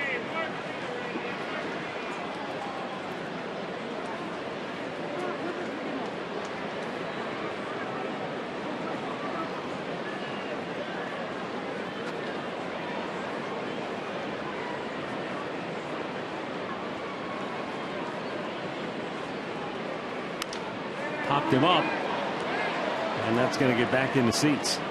Roberto Perez never saw it anyway. He was looking around and said, "Little help, anyone? Anyone?" Well, that's hard for a catcher in day games when that ball goes straight up and he's got that hockey mask on to pick that ball up, and then you got to look up into the sun and in the clouds. If you don't see it right off the bat, it can be impossible to pick up.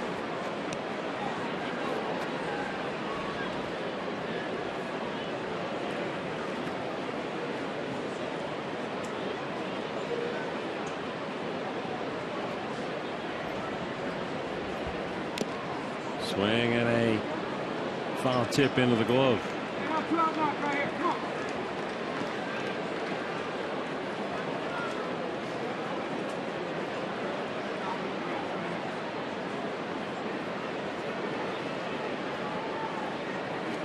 Ron Gardenhire, his team now out in front.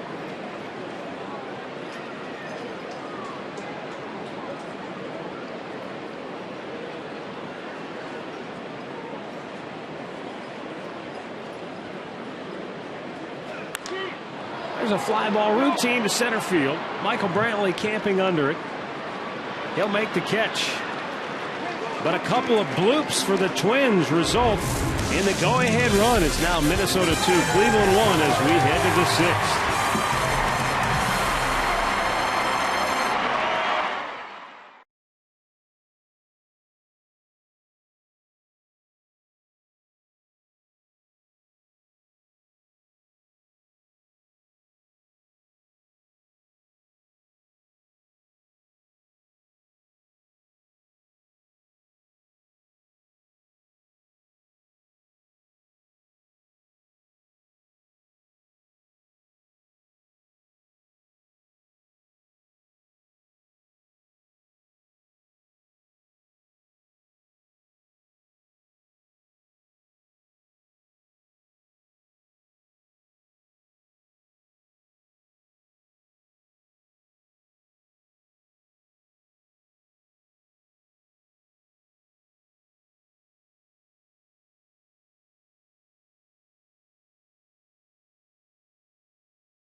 2-1 Minnesota as we go to the 6th inning.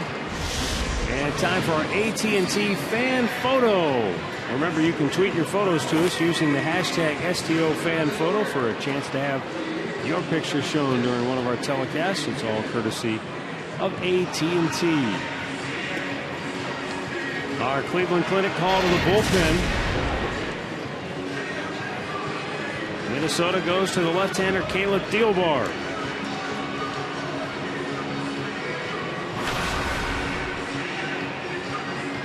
Well, he is appearing for the 36th time, 2-0 record, nice ERA, 281. 23 strikeouts in his 32 innings, picking it up for Anthony Swarzak, who's actually now in line for the win in his 5 innings. It's not what you call a 5 and fly here, because it's a spot start for him. And he did a wonderful job today, just giving up the 2 hits to the Indians and the 1 run, coming back in the 3rd inning. Yeah, offensively, the Indians, they got to kick it in gear.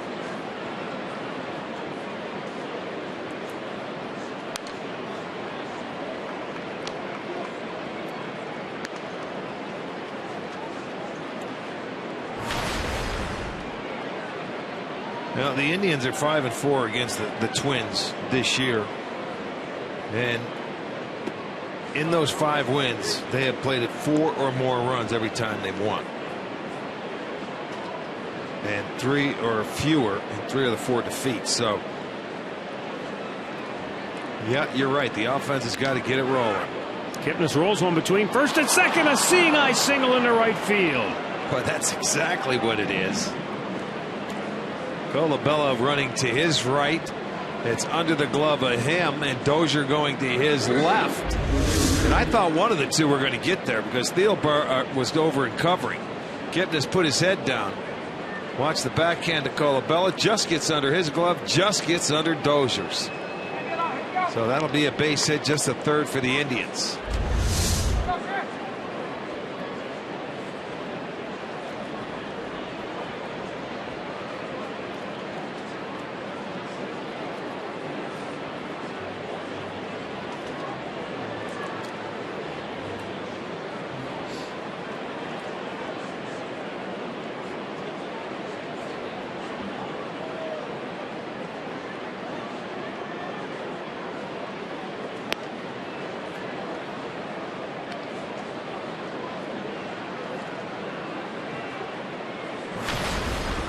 Jose Ramirez had an RBI double his last time up. It's the only hit to drive in a run for the Indians today. And their only extra base hit so far. This time he's trying to bunt. Can he beat it out? Here's the throw. Close play. Called out. And Ramirez can't believe it. Terry Francona, he might come out and ask for a second look as they immediately get on the horn. Brad Mills talking with Greg Langman, the Indians video coordinator, and they're saying no.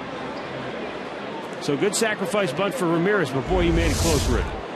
Well, he can get down the line very well. He's running down in fair territory now. If that catcher should throw and that ball hits him, he's going to be out anyway because he's not inside that line. They throw it, and he almost throws it wide, and that's a wonderful play there by Dozier to save something there. Good play.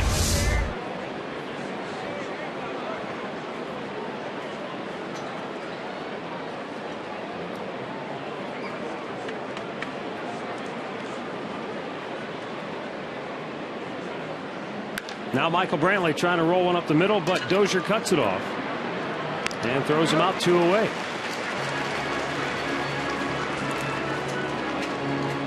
In-game recap brought to you by your Toyota dealers. Hasn't been a lot of offense here this afternoon, but Jose Ramirez slapped one inside the bag at 3rd. That play to David Murphy. But Minnesota came right back to tie it on a Sam Fold RBI single that scored Santana, who had tripled. A couple of bloops in the 5th led to the go-ahead run, and that's where we stand in the 6th.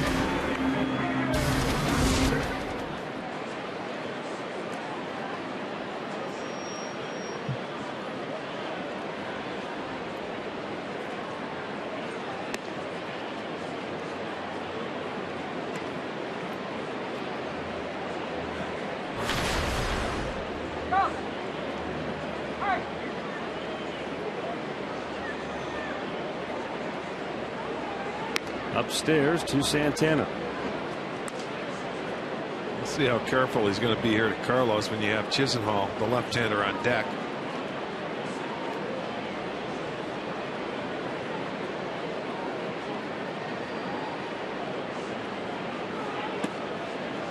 And a strike called.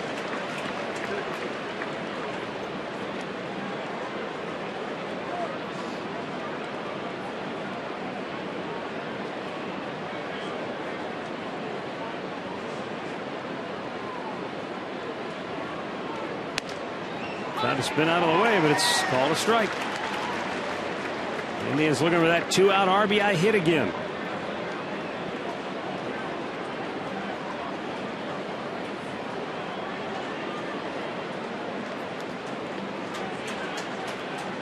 Two-two pitch.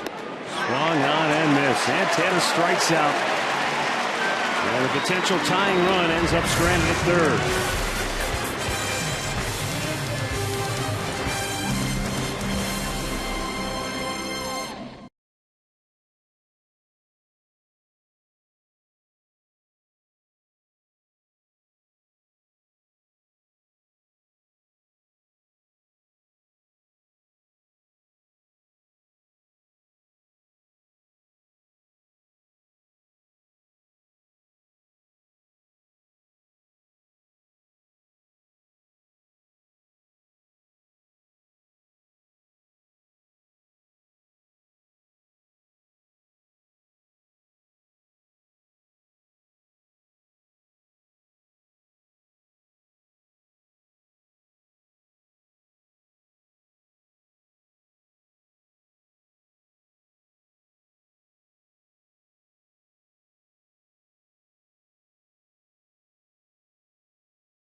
$15 free by purchasing KeyBank Kids value tickets for the Indian Series against the Mariners. That will take place July 29th through the 31st. And kids can use the $15 at concessions or merchandise stands when they purchase with adult tickets. Visit Indians.com. Well, Trevor Bauer comes back out here to pitch in the bottom of the 6th inning.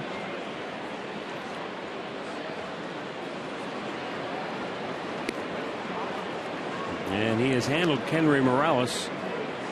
Popped him up, struck him out. Well, he hasn't given up much swinging room all day long. He's been going inside. Went inside for the first 2 strikes, got ahead of him last at bat 0-2, and then dropped a slow curveball on him, and he made him look silly.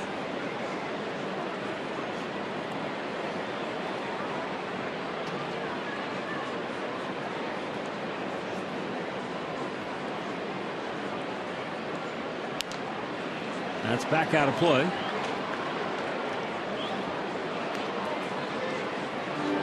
One ball, 2 strikes.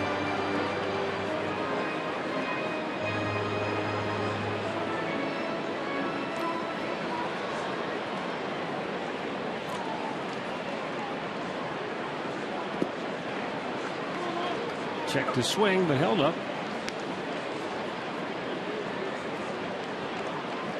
Looks like Jared Burton up in the Minnesota bullpen now. Tribe bullpen is quiet.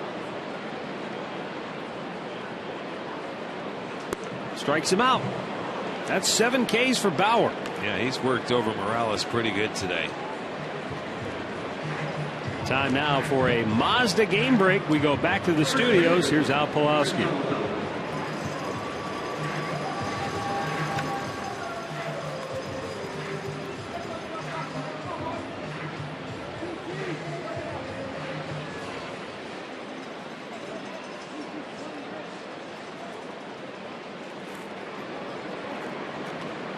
right, thanks, Al. Here's Chris Colabello.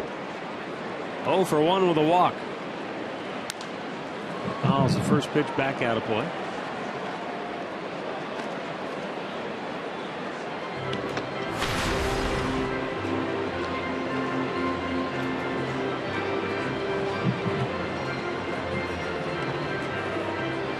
Colabello, big slugger, Massachusetts.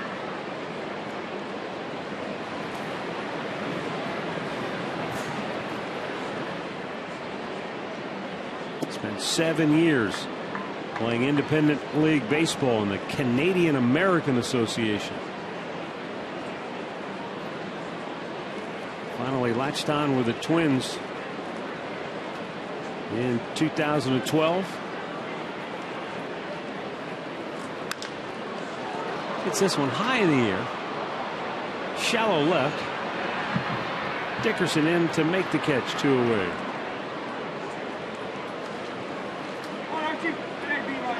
Our injury report brought to you by the attorneys at Elk and Elk.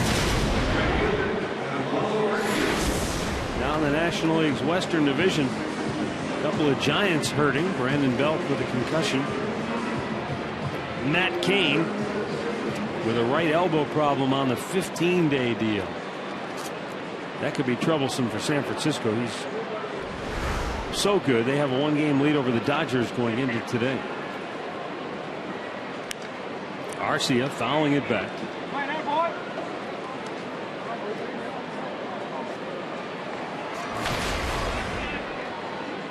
Oswaldo Arcia signed as a 16-year-old when he was in Venezuela back in 2007.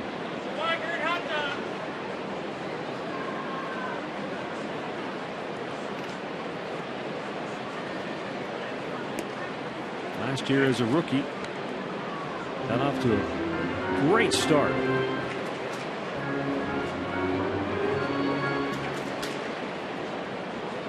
And finished strong as well. He had 6 RBIs in the game on September the 22nd. That tied the Twins rookie record that was originally set by Tony Oliva back in 1964. Tony's birthday just a few days ago, turning 76 years old. Yeah, I saw him here at the ballpark either yesterday or the day before. He's still in uniform. Comes out when the Twins are hitting.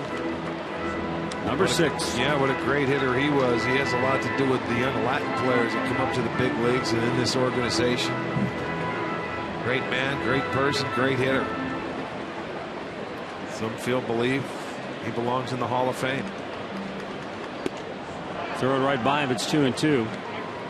You talk to any of the guys who played against him or were contemporaries of him, and I think that most of them would agree because he was just. Well, if he didn't have his knee issues and leg problems, there's no question he would have been. 2-2. Hit high in the air, deep right field. If it's fair, it's gone. Goodbye.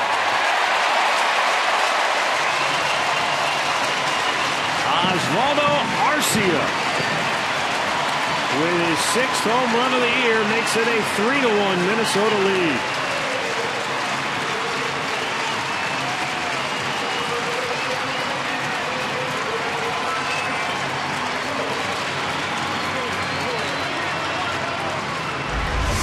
Let's see, he's trying to go inside with it, but I'll tell you what, he pulls his hands very quick to the baseball. It's elevated. And for the left-hander, he got on top of that high fastball. Give him credit. He kept the ball fair. Keeps it inside the foul pole. And that'll tack on a little insurance run for him. The 6th homer for Arcia, the 10th given up by Bauer. Well, how many times you see a pitch inside like that and it's hit 20, 30 feet foul? Well, yeah, what do you say? Pitch the left-handers above the belt and in. And I'll tell you what, he got his hands on top of the ball. Good job by him. Lonnie Chisenhall throws out Eduardo Nunez, but Minnesota adds to their lead. Arcia goes deep. Minnesota 3, Cleveland 1.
Well, it's time for the Indians to kick it in gear, and lately this is when they've done the kicking. From the 7th inning on this road trip, 21 runs. Yeah. 14 of those with 2 outs. 21 of their 32 runs they've scored, so 66%. Let's see the average with runners in scoring position. You hate to wait this long, but that's the way it's gone so far on the trip, and hopefully it will continue because they're down a pair. Down 3-1 now with only 3 hits in the ball game. They'll be back to their bullpen. Jared Burton coming on, the right-hander, for the 44th time. 1-2. His ERA is up there in his 39 2/3 innings. He's going to face Chisenhall, Swisher, and Murphy.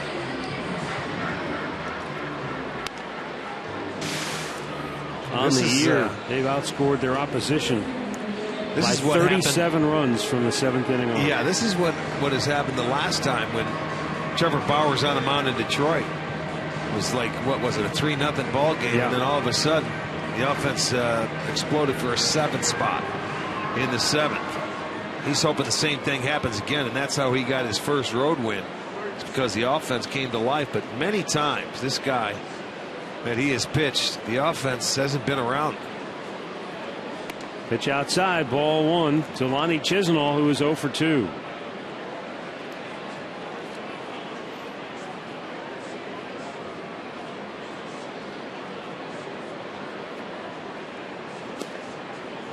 Called a strike.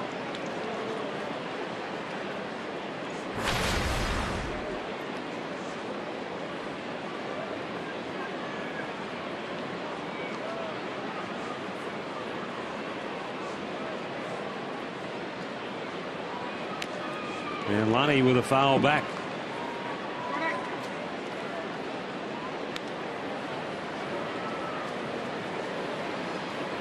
Carlos Carrasco getting loose in the Indians bullpen, but right now all eyes on the offense. There's Chisenhall, Nick Swisher, David Murphy coming up here in the 7th.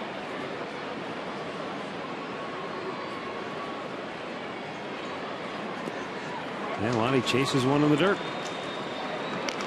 Burton gets the strikeout. 1 away.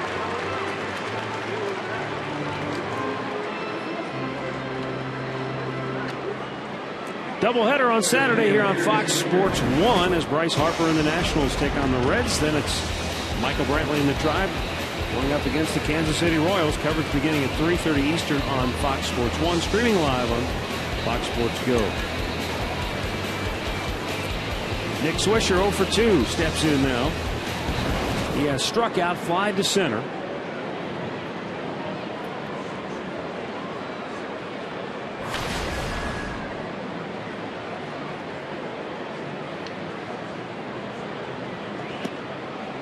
And a strike is called to Nick Swisher.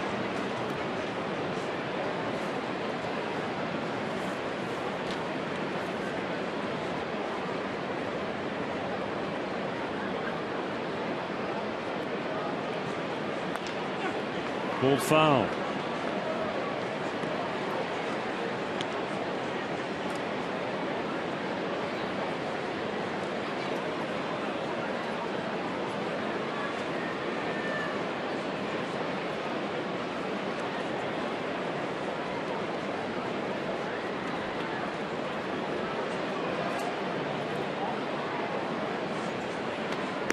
Upstairs with it.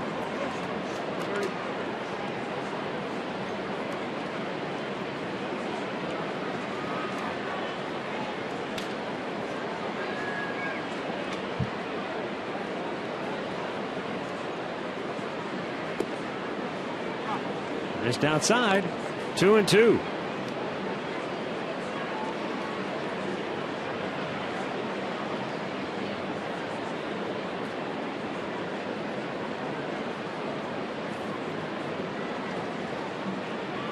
Swisher foul tipped it into the glove. 2 away. Back-to-back strikeouts for Burton.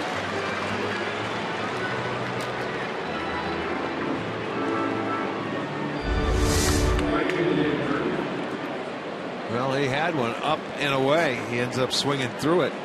Got a little piece of it went into the glove of Fryer. That's out number 2. Back-to-back strikeouts. David Murphy 1 for 2.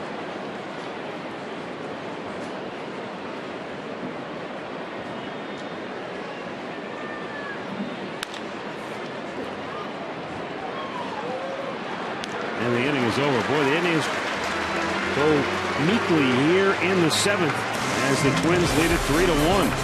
Time now for the 7th inning stretch, brought to you by Spitzer Auto World. Life is hard. Buying a car shouldn't be.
Minnesota leads it as you get a look at Target Field from our Panini's overstuffed cam. What a beautiful day here in Minnesota. Right now the Indians, though, looking for some offense. But in the interim, until they can get up to bat again, they'll look to Carlos Carrasco to try to keep the Twins off the board. Minnesota with single runs today in the 3rd, 5th, and 6th innings off Trevor Bauer. So it's very similar to his last start against Detroit. Yes. Yeah, it was. Carrasco pitched an inning in last night's game, had a walk, and zeros the rest of the way. Line to short, one away as Jose Ramirez nabs it.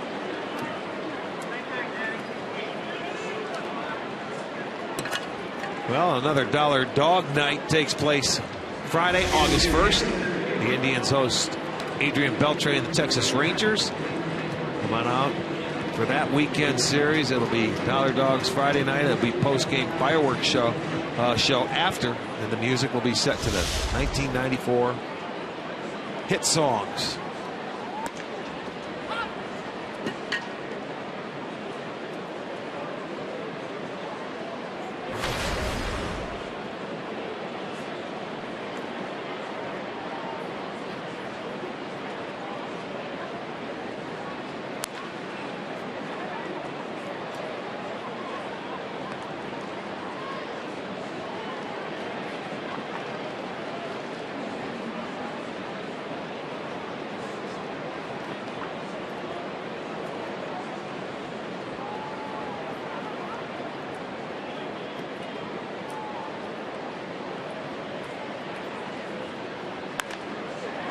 Pulled into right field, a base hit. Dennis Santana is 3 for 3. Scored a couple of runs, and now he's aboard at first. He has had a good afternoon. He went down and hit this ball. Look at this. That's a fastball. It might have been changeup. I take that back. A little changeup that had middle of the plate, though. Didn't get it away enough, and he strokes it into right field. 7 hits for the Twins, and Santana has 3 of them.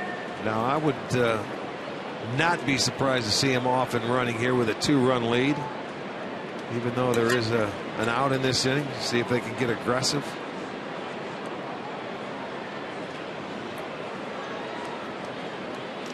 He takes off. First Sure. movement. Throw by Perez. Nice Pretty tag. good throw, and they call him out.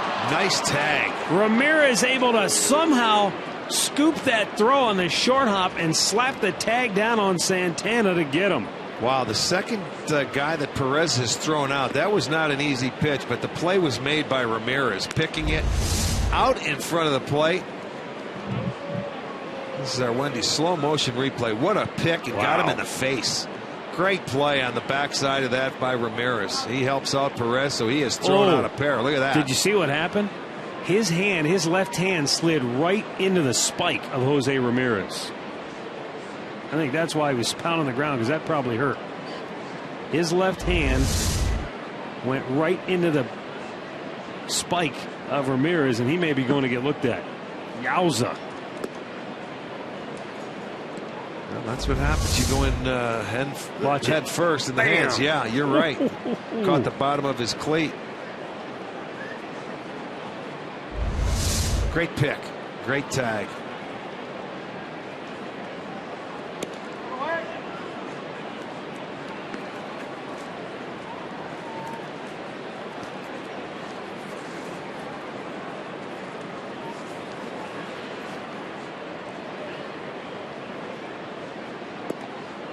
And Carrasco walks Sam Fuld on 4 pitches with 2 down in the inning.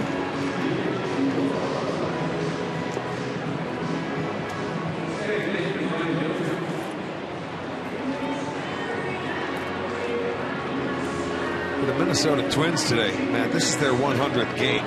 The Indians hit theirs yesterday, but it's also their 48th day game this year. The Indians have played a lot. The Twins have played more. Yeah, just tear the lights out of here. Play all day games. That's a lot. Think about it. 48%.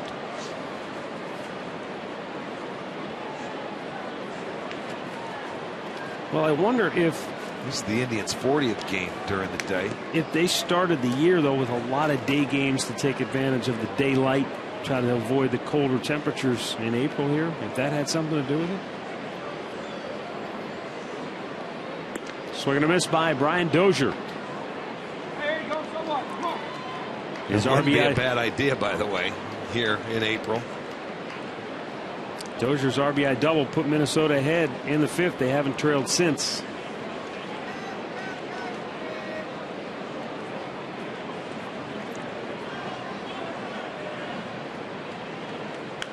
Popped him straight up. Roberto Perez, though, not enough room to make a play on. Well, I know attendance for a team can somewhat be buoyed by the All-Star game coming to town. But I think it goes without saying that outdoor baseball has been a smash hit here in Minnesota. Without a doubt. These people, they don't get many months or days of the year to go outside when it's cold. When we're here, we end up walking through their little skyways that they have. You don't even have to go outside around here to get around the downtown area. You can feel like a mole going through all these little skyways. In the wintertime, I'm not sure many people do. They probably go from their little walkway to a heated garage right in the car. I don't blame them. You can get just about anywhere you want downtown on the skyways. Walkways around here. Swing and a miss. He chased one. Dozier strikes out. The inning is over. Good inning of relief work for Carlos Carrasco. Now we'll see if the bats wake up. Time's running out. We go to the 8th. 3-1 Twins.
property of the Cleveland Indians and may not be reproduced or retransmitted in any form.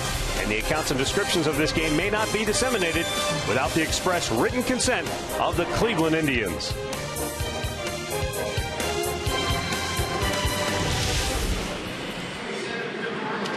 Stay tuned for Indians Live, presented by Conrad's Tire Express and Total Car Care, coming up after the game here on Sports Time Ohio. 8th inning. Minnesota goes to their bullpen. 4th pitcher of the afternoon will be Casey Bean. 5-4, 2.34 ERA. This is 47th appearance of the year.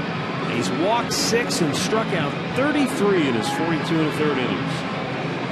Came in game 1 of this series and allowed 2 hits and a run to the Indians back in the 8th inning. Thanks to this guy who's going to lead it off. Roberto Perez. Chris Parmalee in the ball game now, takes over for Chris Colabello at first base.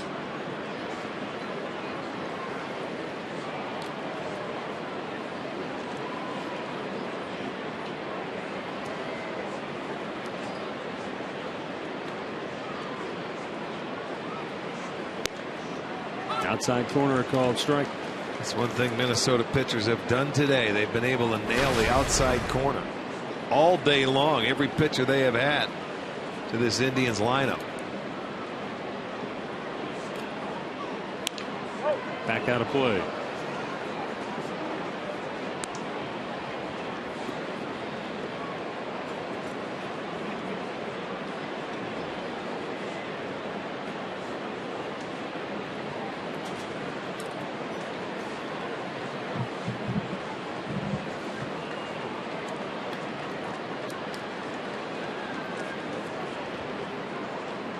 Casey Fiend trying to get Perez to chase, would not do it. He made a mistake with Perez the other night. They wanted to go down and away, and he left one back on the inside part of the plate, missed his target. And Perez made him pay. Drove in a run. Upstairs, good eye, 2-2.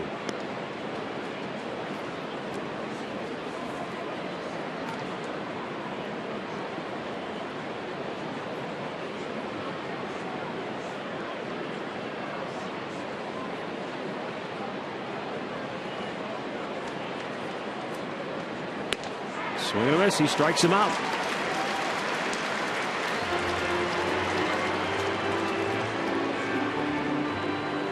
As promised earlier, it's Miller time, brought to you by Miller Lite. And for Roberto Perez behind the plate, he has shined today, throwing out a couple of speedy Twins would-be base stealers. Yeah, well done. 2 for 2 today. One a breaking ball, one a fastball.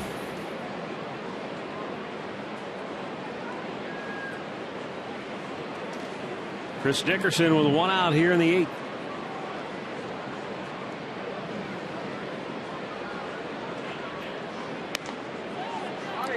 Casey Fiend, certainly no overnight success story. He was a 20th round pick by the Tigers back in 06. Kicked around in their minor league system for several years.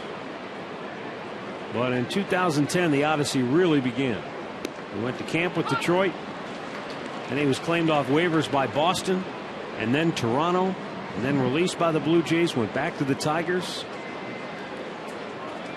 Eventually he was designated for assignment by Detroit. Astros signed him and they released him. Finally went to camp with Minnesota in 2012, but just as an invitee. Sent down a minor league camp in April of that year, and then last season made an opening day big league roster for the first time in his career. Wow. Paying your dues. Dickerson takes a strike, 2-2. Here's the pitch that a lot of the Twins pitchers have made today. Pitches down and away. Boy, as a hitter, you think, I can't hit that pitch. I can't swing on it because I can't hit it. Upstairs and off the plate, full count.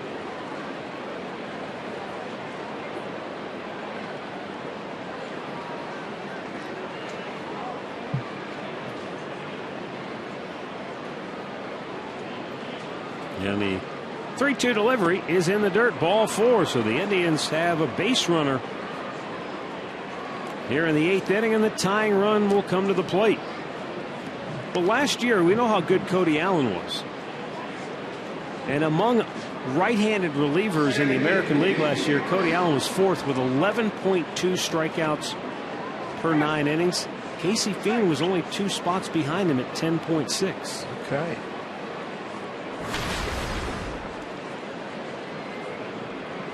Now Jason Kipnis. He had a single to lead off the 6th inning, as the Indians looked like maybe that would be the spark to get him going, but it fizzled. Just the 2nd hit in the series for Kip.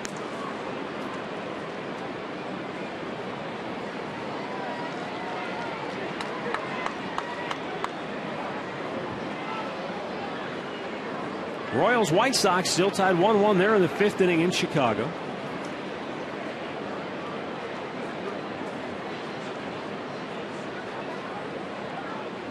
Up and away. 1-1. Most of the action coming up later on around the majors. Boston's in Toronto. Orioles will look to take it to the Angels once again out on the West Coast. Detroit, Arizona coming up in a little while. Popped him up. Is it playable? Near the Tribe dugout. Looks like it is. And Plouffe will make the catch. 2 down.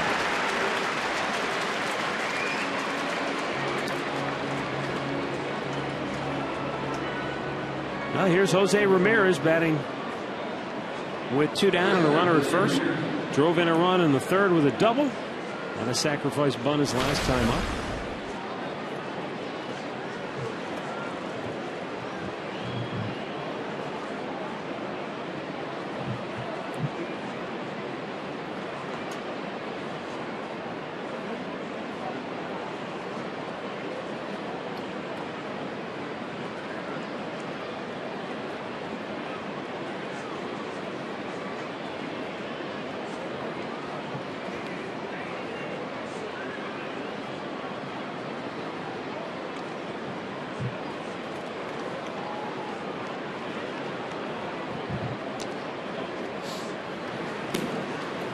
That's Brian Dunsing getting loose.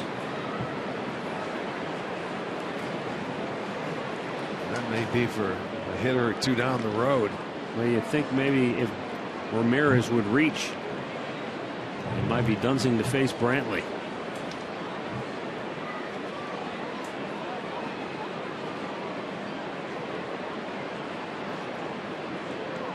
Let's see if Ramirez can get aboard and make this interesting here in the 8th.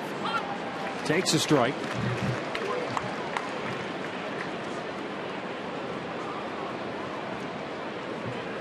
Today's game has been a struggle offensively for the Tribe. They have just 3 hits.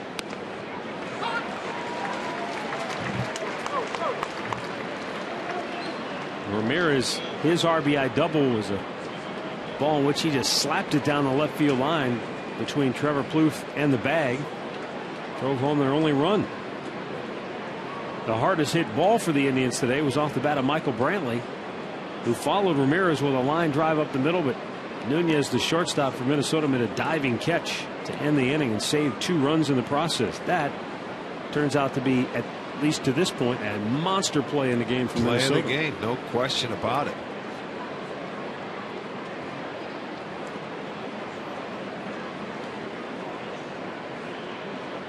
2-strike pitch. Taps it slowly towards second. Dozier has to hurry. Tried to flip it up in the air. Flips it over the head of the first baseman.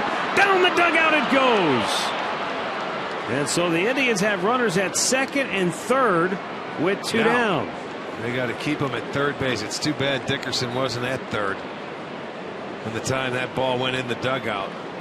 It was good hustle by Ramirez. The only play Dozier had was go to flip it, but it may have gotten caught in the webbing of his glove, and he flips it over the head of Parmalee, and it goes into the dugout. They were scrambling to go get it. Dozier may be in the clubhouse by now picking that ball up. It went in, and watch him follow it. He sees it goes over his head. He's just going to run it all the way into the dugout. It's second and third now. And you're right. We're going to get a pitching change for Brantley. It'll go as a hit and an error. So a timeout in Minneapolis. Indians threatening in the 8th with 2 down, 2 aboard. And the left-hander Brian Dunsing is coming on.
Now Casey Fiend out of the ball game. He got 2 outs in the inning, but the little infield hit by Ramirez and the following error has put the Indians within a base hit of tying the game. Brian Dunsing on now. He'll be facing Michael Brantley. Dunsing has allowed a 242 average to left-handed hitters, 247 average to right-handed hitters. Last time Michael Brantley was up, there were second and third and 2 out. And he hit a line drive that was snared by Nunez. And that's the play of the game to this point that we were talking about earlier. Well, maybe Michael can do what they did to take the lead back in the 5th inning. So maybe hit a little changeup on him somewhere to find some outfield grass, because you got great speed out on the bases. So anything that hits the outfield grass, I would expect Ramirez to score.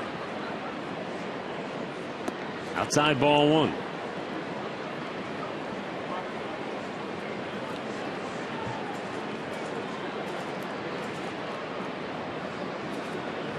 Brantley just 4 out of 27 in his career against Brian Dunsing. Well, that's exactly why he's in the game then. There's not many numbers like that against Brantley. Pulled the string on him nicely. 1-1 to count.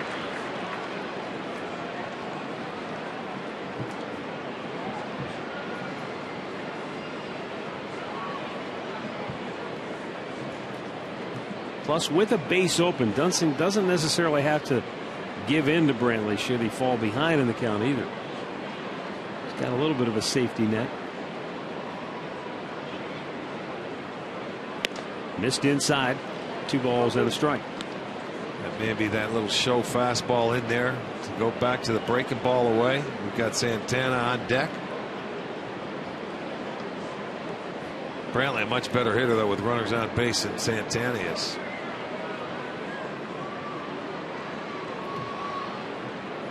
Two-one count. Popped up, but it's not going to get the job done. Plouffe makes the catch, and the Indians strand 2 more. Middle of the 8th, it stays Minnesota 3, Cleveland 1.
Stay tuned for Indians Live, presented by Conrad's Tire Express and Total Car Care, coming up next. They might not have a whole lot to talk about unless the Indians get something going offensively here. Minnesota leading it 3-1. The Indians have been held to just 4 hits on the day. It has Trevor Plouffe, Kendry Morales, and Chris Parmelee will bat here in the 8th against Carlos Carrasco. And a base hit to left field by Plouffe. That's the 8th hit of the day for Minnesota. Take a closer look at the Twins and what they've done with our Hyundai box score. Guys in the middle have been absent. Morales, Calabello, but Arcia with a big solo homer his last time up. Danny Santana at the bottom having a good day. We're going to have a pitching change. Carlos Carrasco will exit. Terry Francona making the call out to the bullpen. So a timeout, 3-1 Minnesota.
Minnesota 3, Cleveland 1. Nick Hagedorn coming on for the Indians now, making his 10th appearance. He's got Kendry Morales, then the left-handed hitting Chris Parmelee, and then the left-handed bat of Oswaldo Arcia.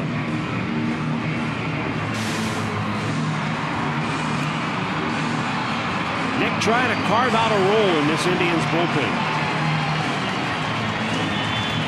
In his last 4 games with the Tribe, he's pitched 2 2/3 innings, and he's allowed just 1 hit.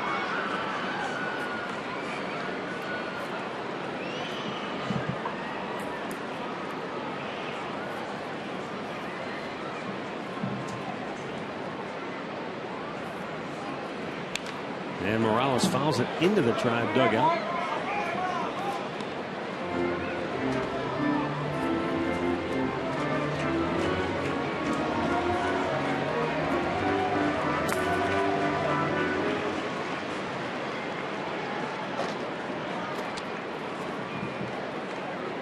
Trevor Plouffe with the leadoff single at first.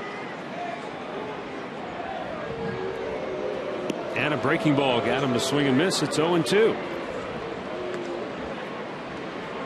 Morales has been very aggressive swinging the bat here today.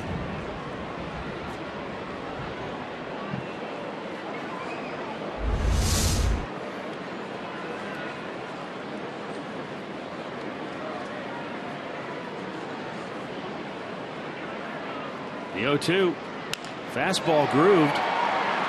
Brantley, a long run into the gap to make the catch. Tries to throw back to first for a double play, but that's a tough throw on the run. He never had a chance to plant and throw. and the ball just kind of sailed on him. He had a chance at Plouffe if he'd have been able to somehow stop his momentum. Yeah, but when you're on the dead run, he had to reach for it. He had to throw it on the run if he wanted to get rid of it. He saw where Plouffe was. Awfully tough to throw on the run and make it accurate. And get the out, though. He had to cover some ground to get that out. Now the left-handed hitting Chris Parmelee. His first at bat of the day.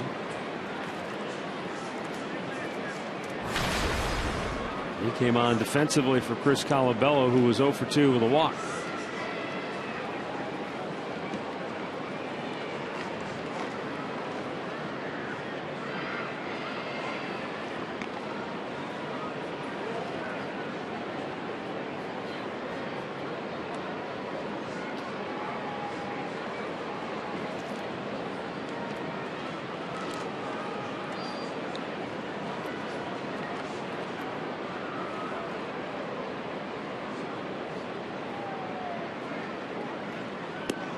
Good fastball. Hagedorn in there with a 95-mile-an-hour dart for strike one.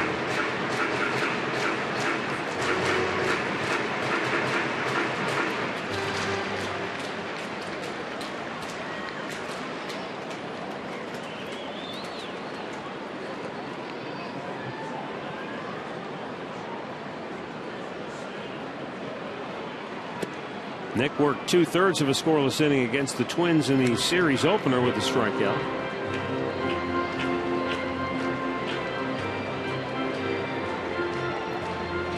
And good for him to get the first batter he faced, though, Morales, because of the 9 that he had faced previously, 4 had reached safely. It's not the end-all be-all, but so many times an inning for a relief pitcher can go bad if he doesn't get that first guy. It's almost like just a big momentum shift one way or the other. You get the first guy, maybe allows the pitcher to relax a little bit. If you don't get the first guy, the crowd gets into it for the opposing team, especially when you're on the road. They start to sense they've got a chance. Well, with the way this Indians team is used out of the bullpen, if you don't get the first guy, you might not get a second guy. That's right. You better watch out because you may be out of the game. Looks like John Axford is up and ready to come in, but you got a left-handed hitter followed by another lefty, so it's Hagedorn or bust for now. Yeah, for the next 2 guys. In the air, center field. Brantley backpedaling a few steps. And there are 2 down.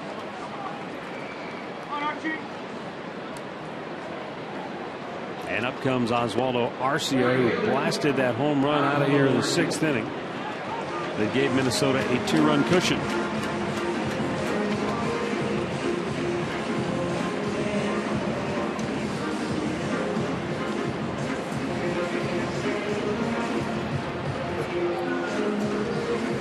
Well, Minnesota, Glenn Perkins is up. He's getting loose in their bullpen.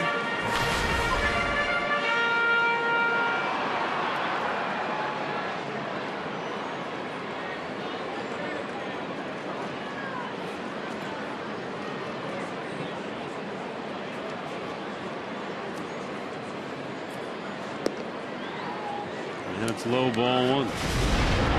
Well, Arcia got a fastball up, and it was a little bit inside, but he pulled the hands through. And I'll tell you what, he did a good job of keeping it fair. A solo shot to give him that extra cushion that they have to make it a 3-1 game. That was his 6th homer of the year.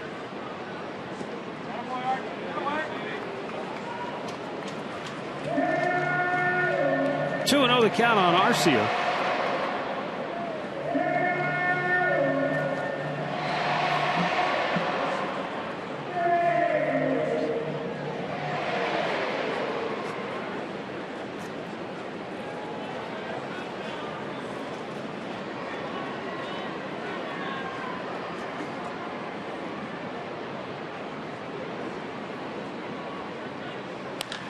Hit hard foul. It was just over the glove of Santana and just wide of the line.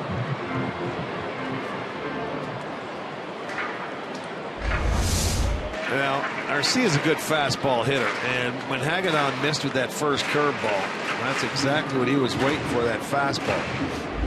This is the one problem that Nick could have with the left-handers. You got to throw your curveball for strikes.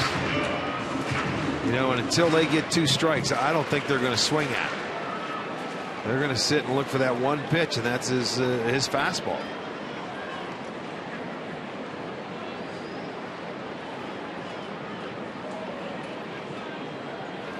Two-1 to Arcia. And Jason Kipnis throws him out to end the inning. We'll go to the 9th. Last chance for the Tribe when we come back.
Well, let's take a look back at our keys to the game, courtesy of Wayside Furniture.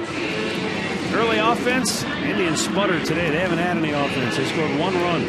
Bauer, slider versus a curve. He went 6 innings, gave up 3 runs, struck out 7. He did his job. And tough to win with 1 run on your side of the ledger. Yeah, they were going to, they're shooting for their 3rd straight series win. They're going to have to do it from comeback style against a closer that already has a save in this series. He's got 23 on the year out of 26. Perkins, and you can see Santana, Chisenhall, and Swisher. Santana's had no problems. Well, in their first 100 games this year, 45 times the Indians scored 3 runs or less. And this is game 101. Unless something turns around in a hurry. The bugaboo of inconsistency will have bitten them once again on the offensive side of things. Well, you got to feel us out on the on-deck serve. Get the leadoff man aboard. You just never know what can happen. Santana swings and drives one to deep left field. It's off the wall.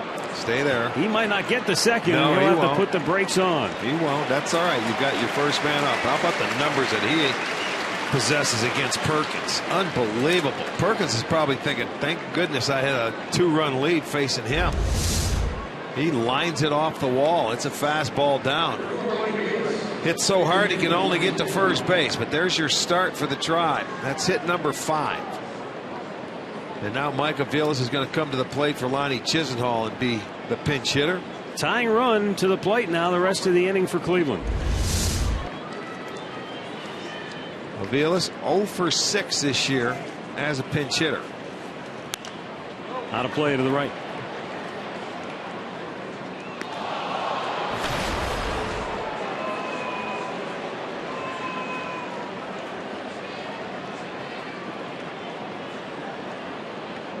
Perkins, an all-star for the 2nd straight year. Popped up. That's going to be close. And back to the screen, but no, not enough room for Fryer.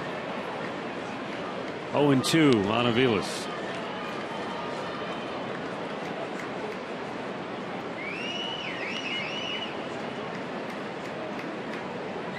He has 23 saves on the year, does Perkins. As you see, Aviles has gone 4 for 16. Very respectable against Perkins.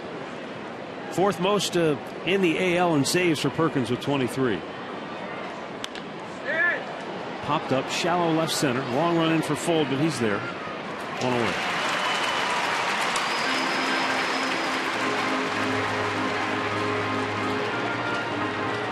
So here comes Nick Swisher 0 for 3. He has struck out twice today. Yan Gomes has now moved to the on-deck circle to bat for David Murphy.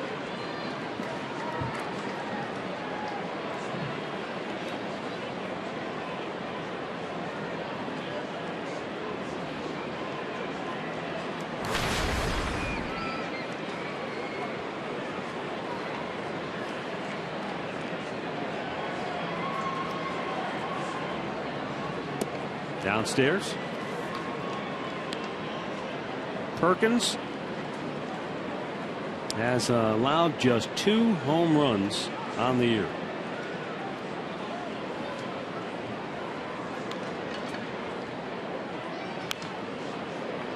Well, if that's the case, he's not going to give one up. They're going to need a few more hits. A couple of line drives into the gap.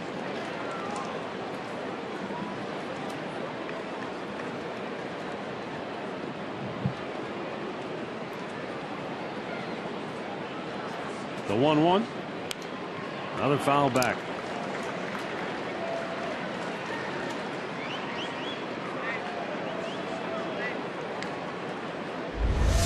Swisher might have had one to do some damage with here, but boy, I'll say, you talk about a fastball right there. He fouled it off. Get a pitch like that off Perkins, you want to put it in play and hit it hard. Rick Anderson, pitching coach for the Twins, looking on as Swisher hits a lazy pop-up down the line.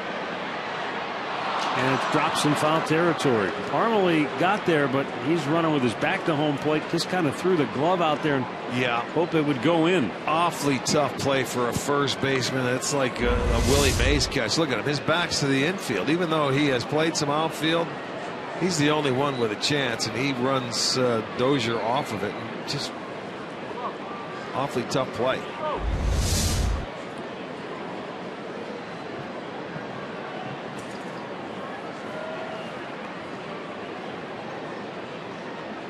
Swing and a miss, strikes him out, 2 down.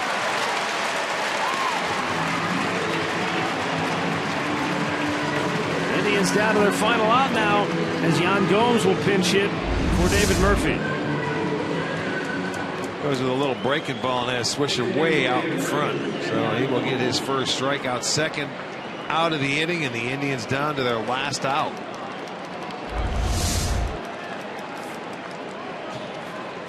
Gomes in the pinch hitting role. And he doesn't have an at bat as a pinch hitter yet this year. Primarily because when your catcher doesn't start, you don't pinch hit him for fear if something happens to your backup catcher who's starting, you don't have anybody else to go in. Well, right now, Terry pulling out all the stops. The 0-1 to Gomes. Swing and a miss. It's 0-2.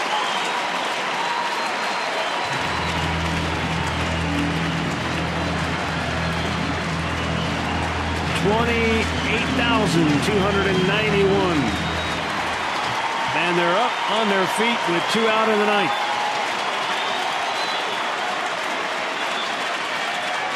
Strikes him out and the game is over.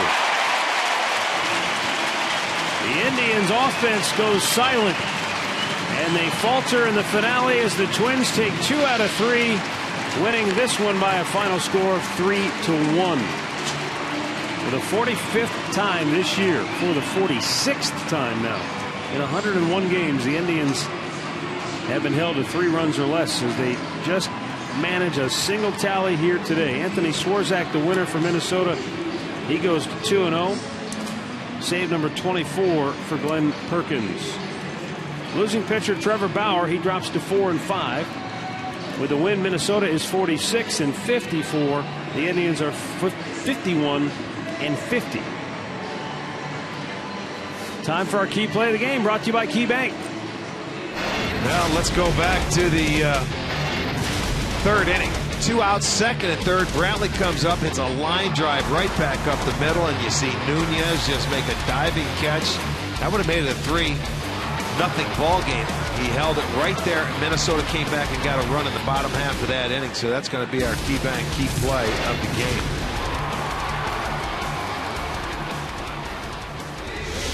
So Minnesota hangs on for the 3-1 victory. And we've got some final thoughts right after this.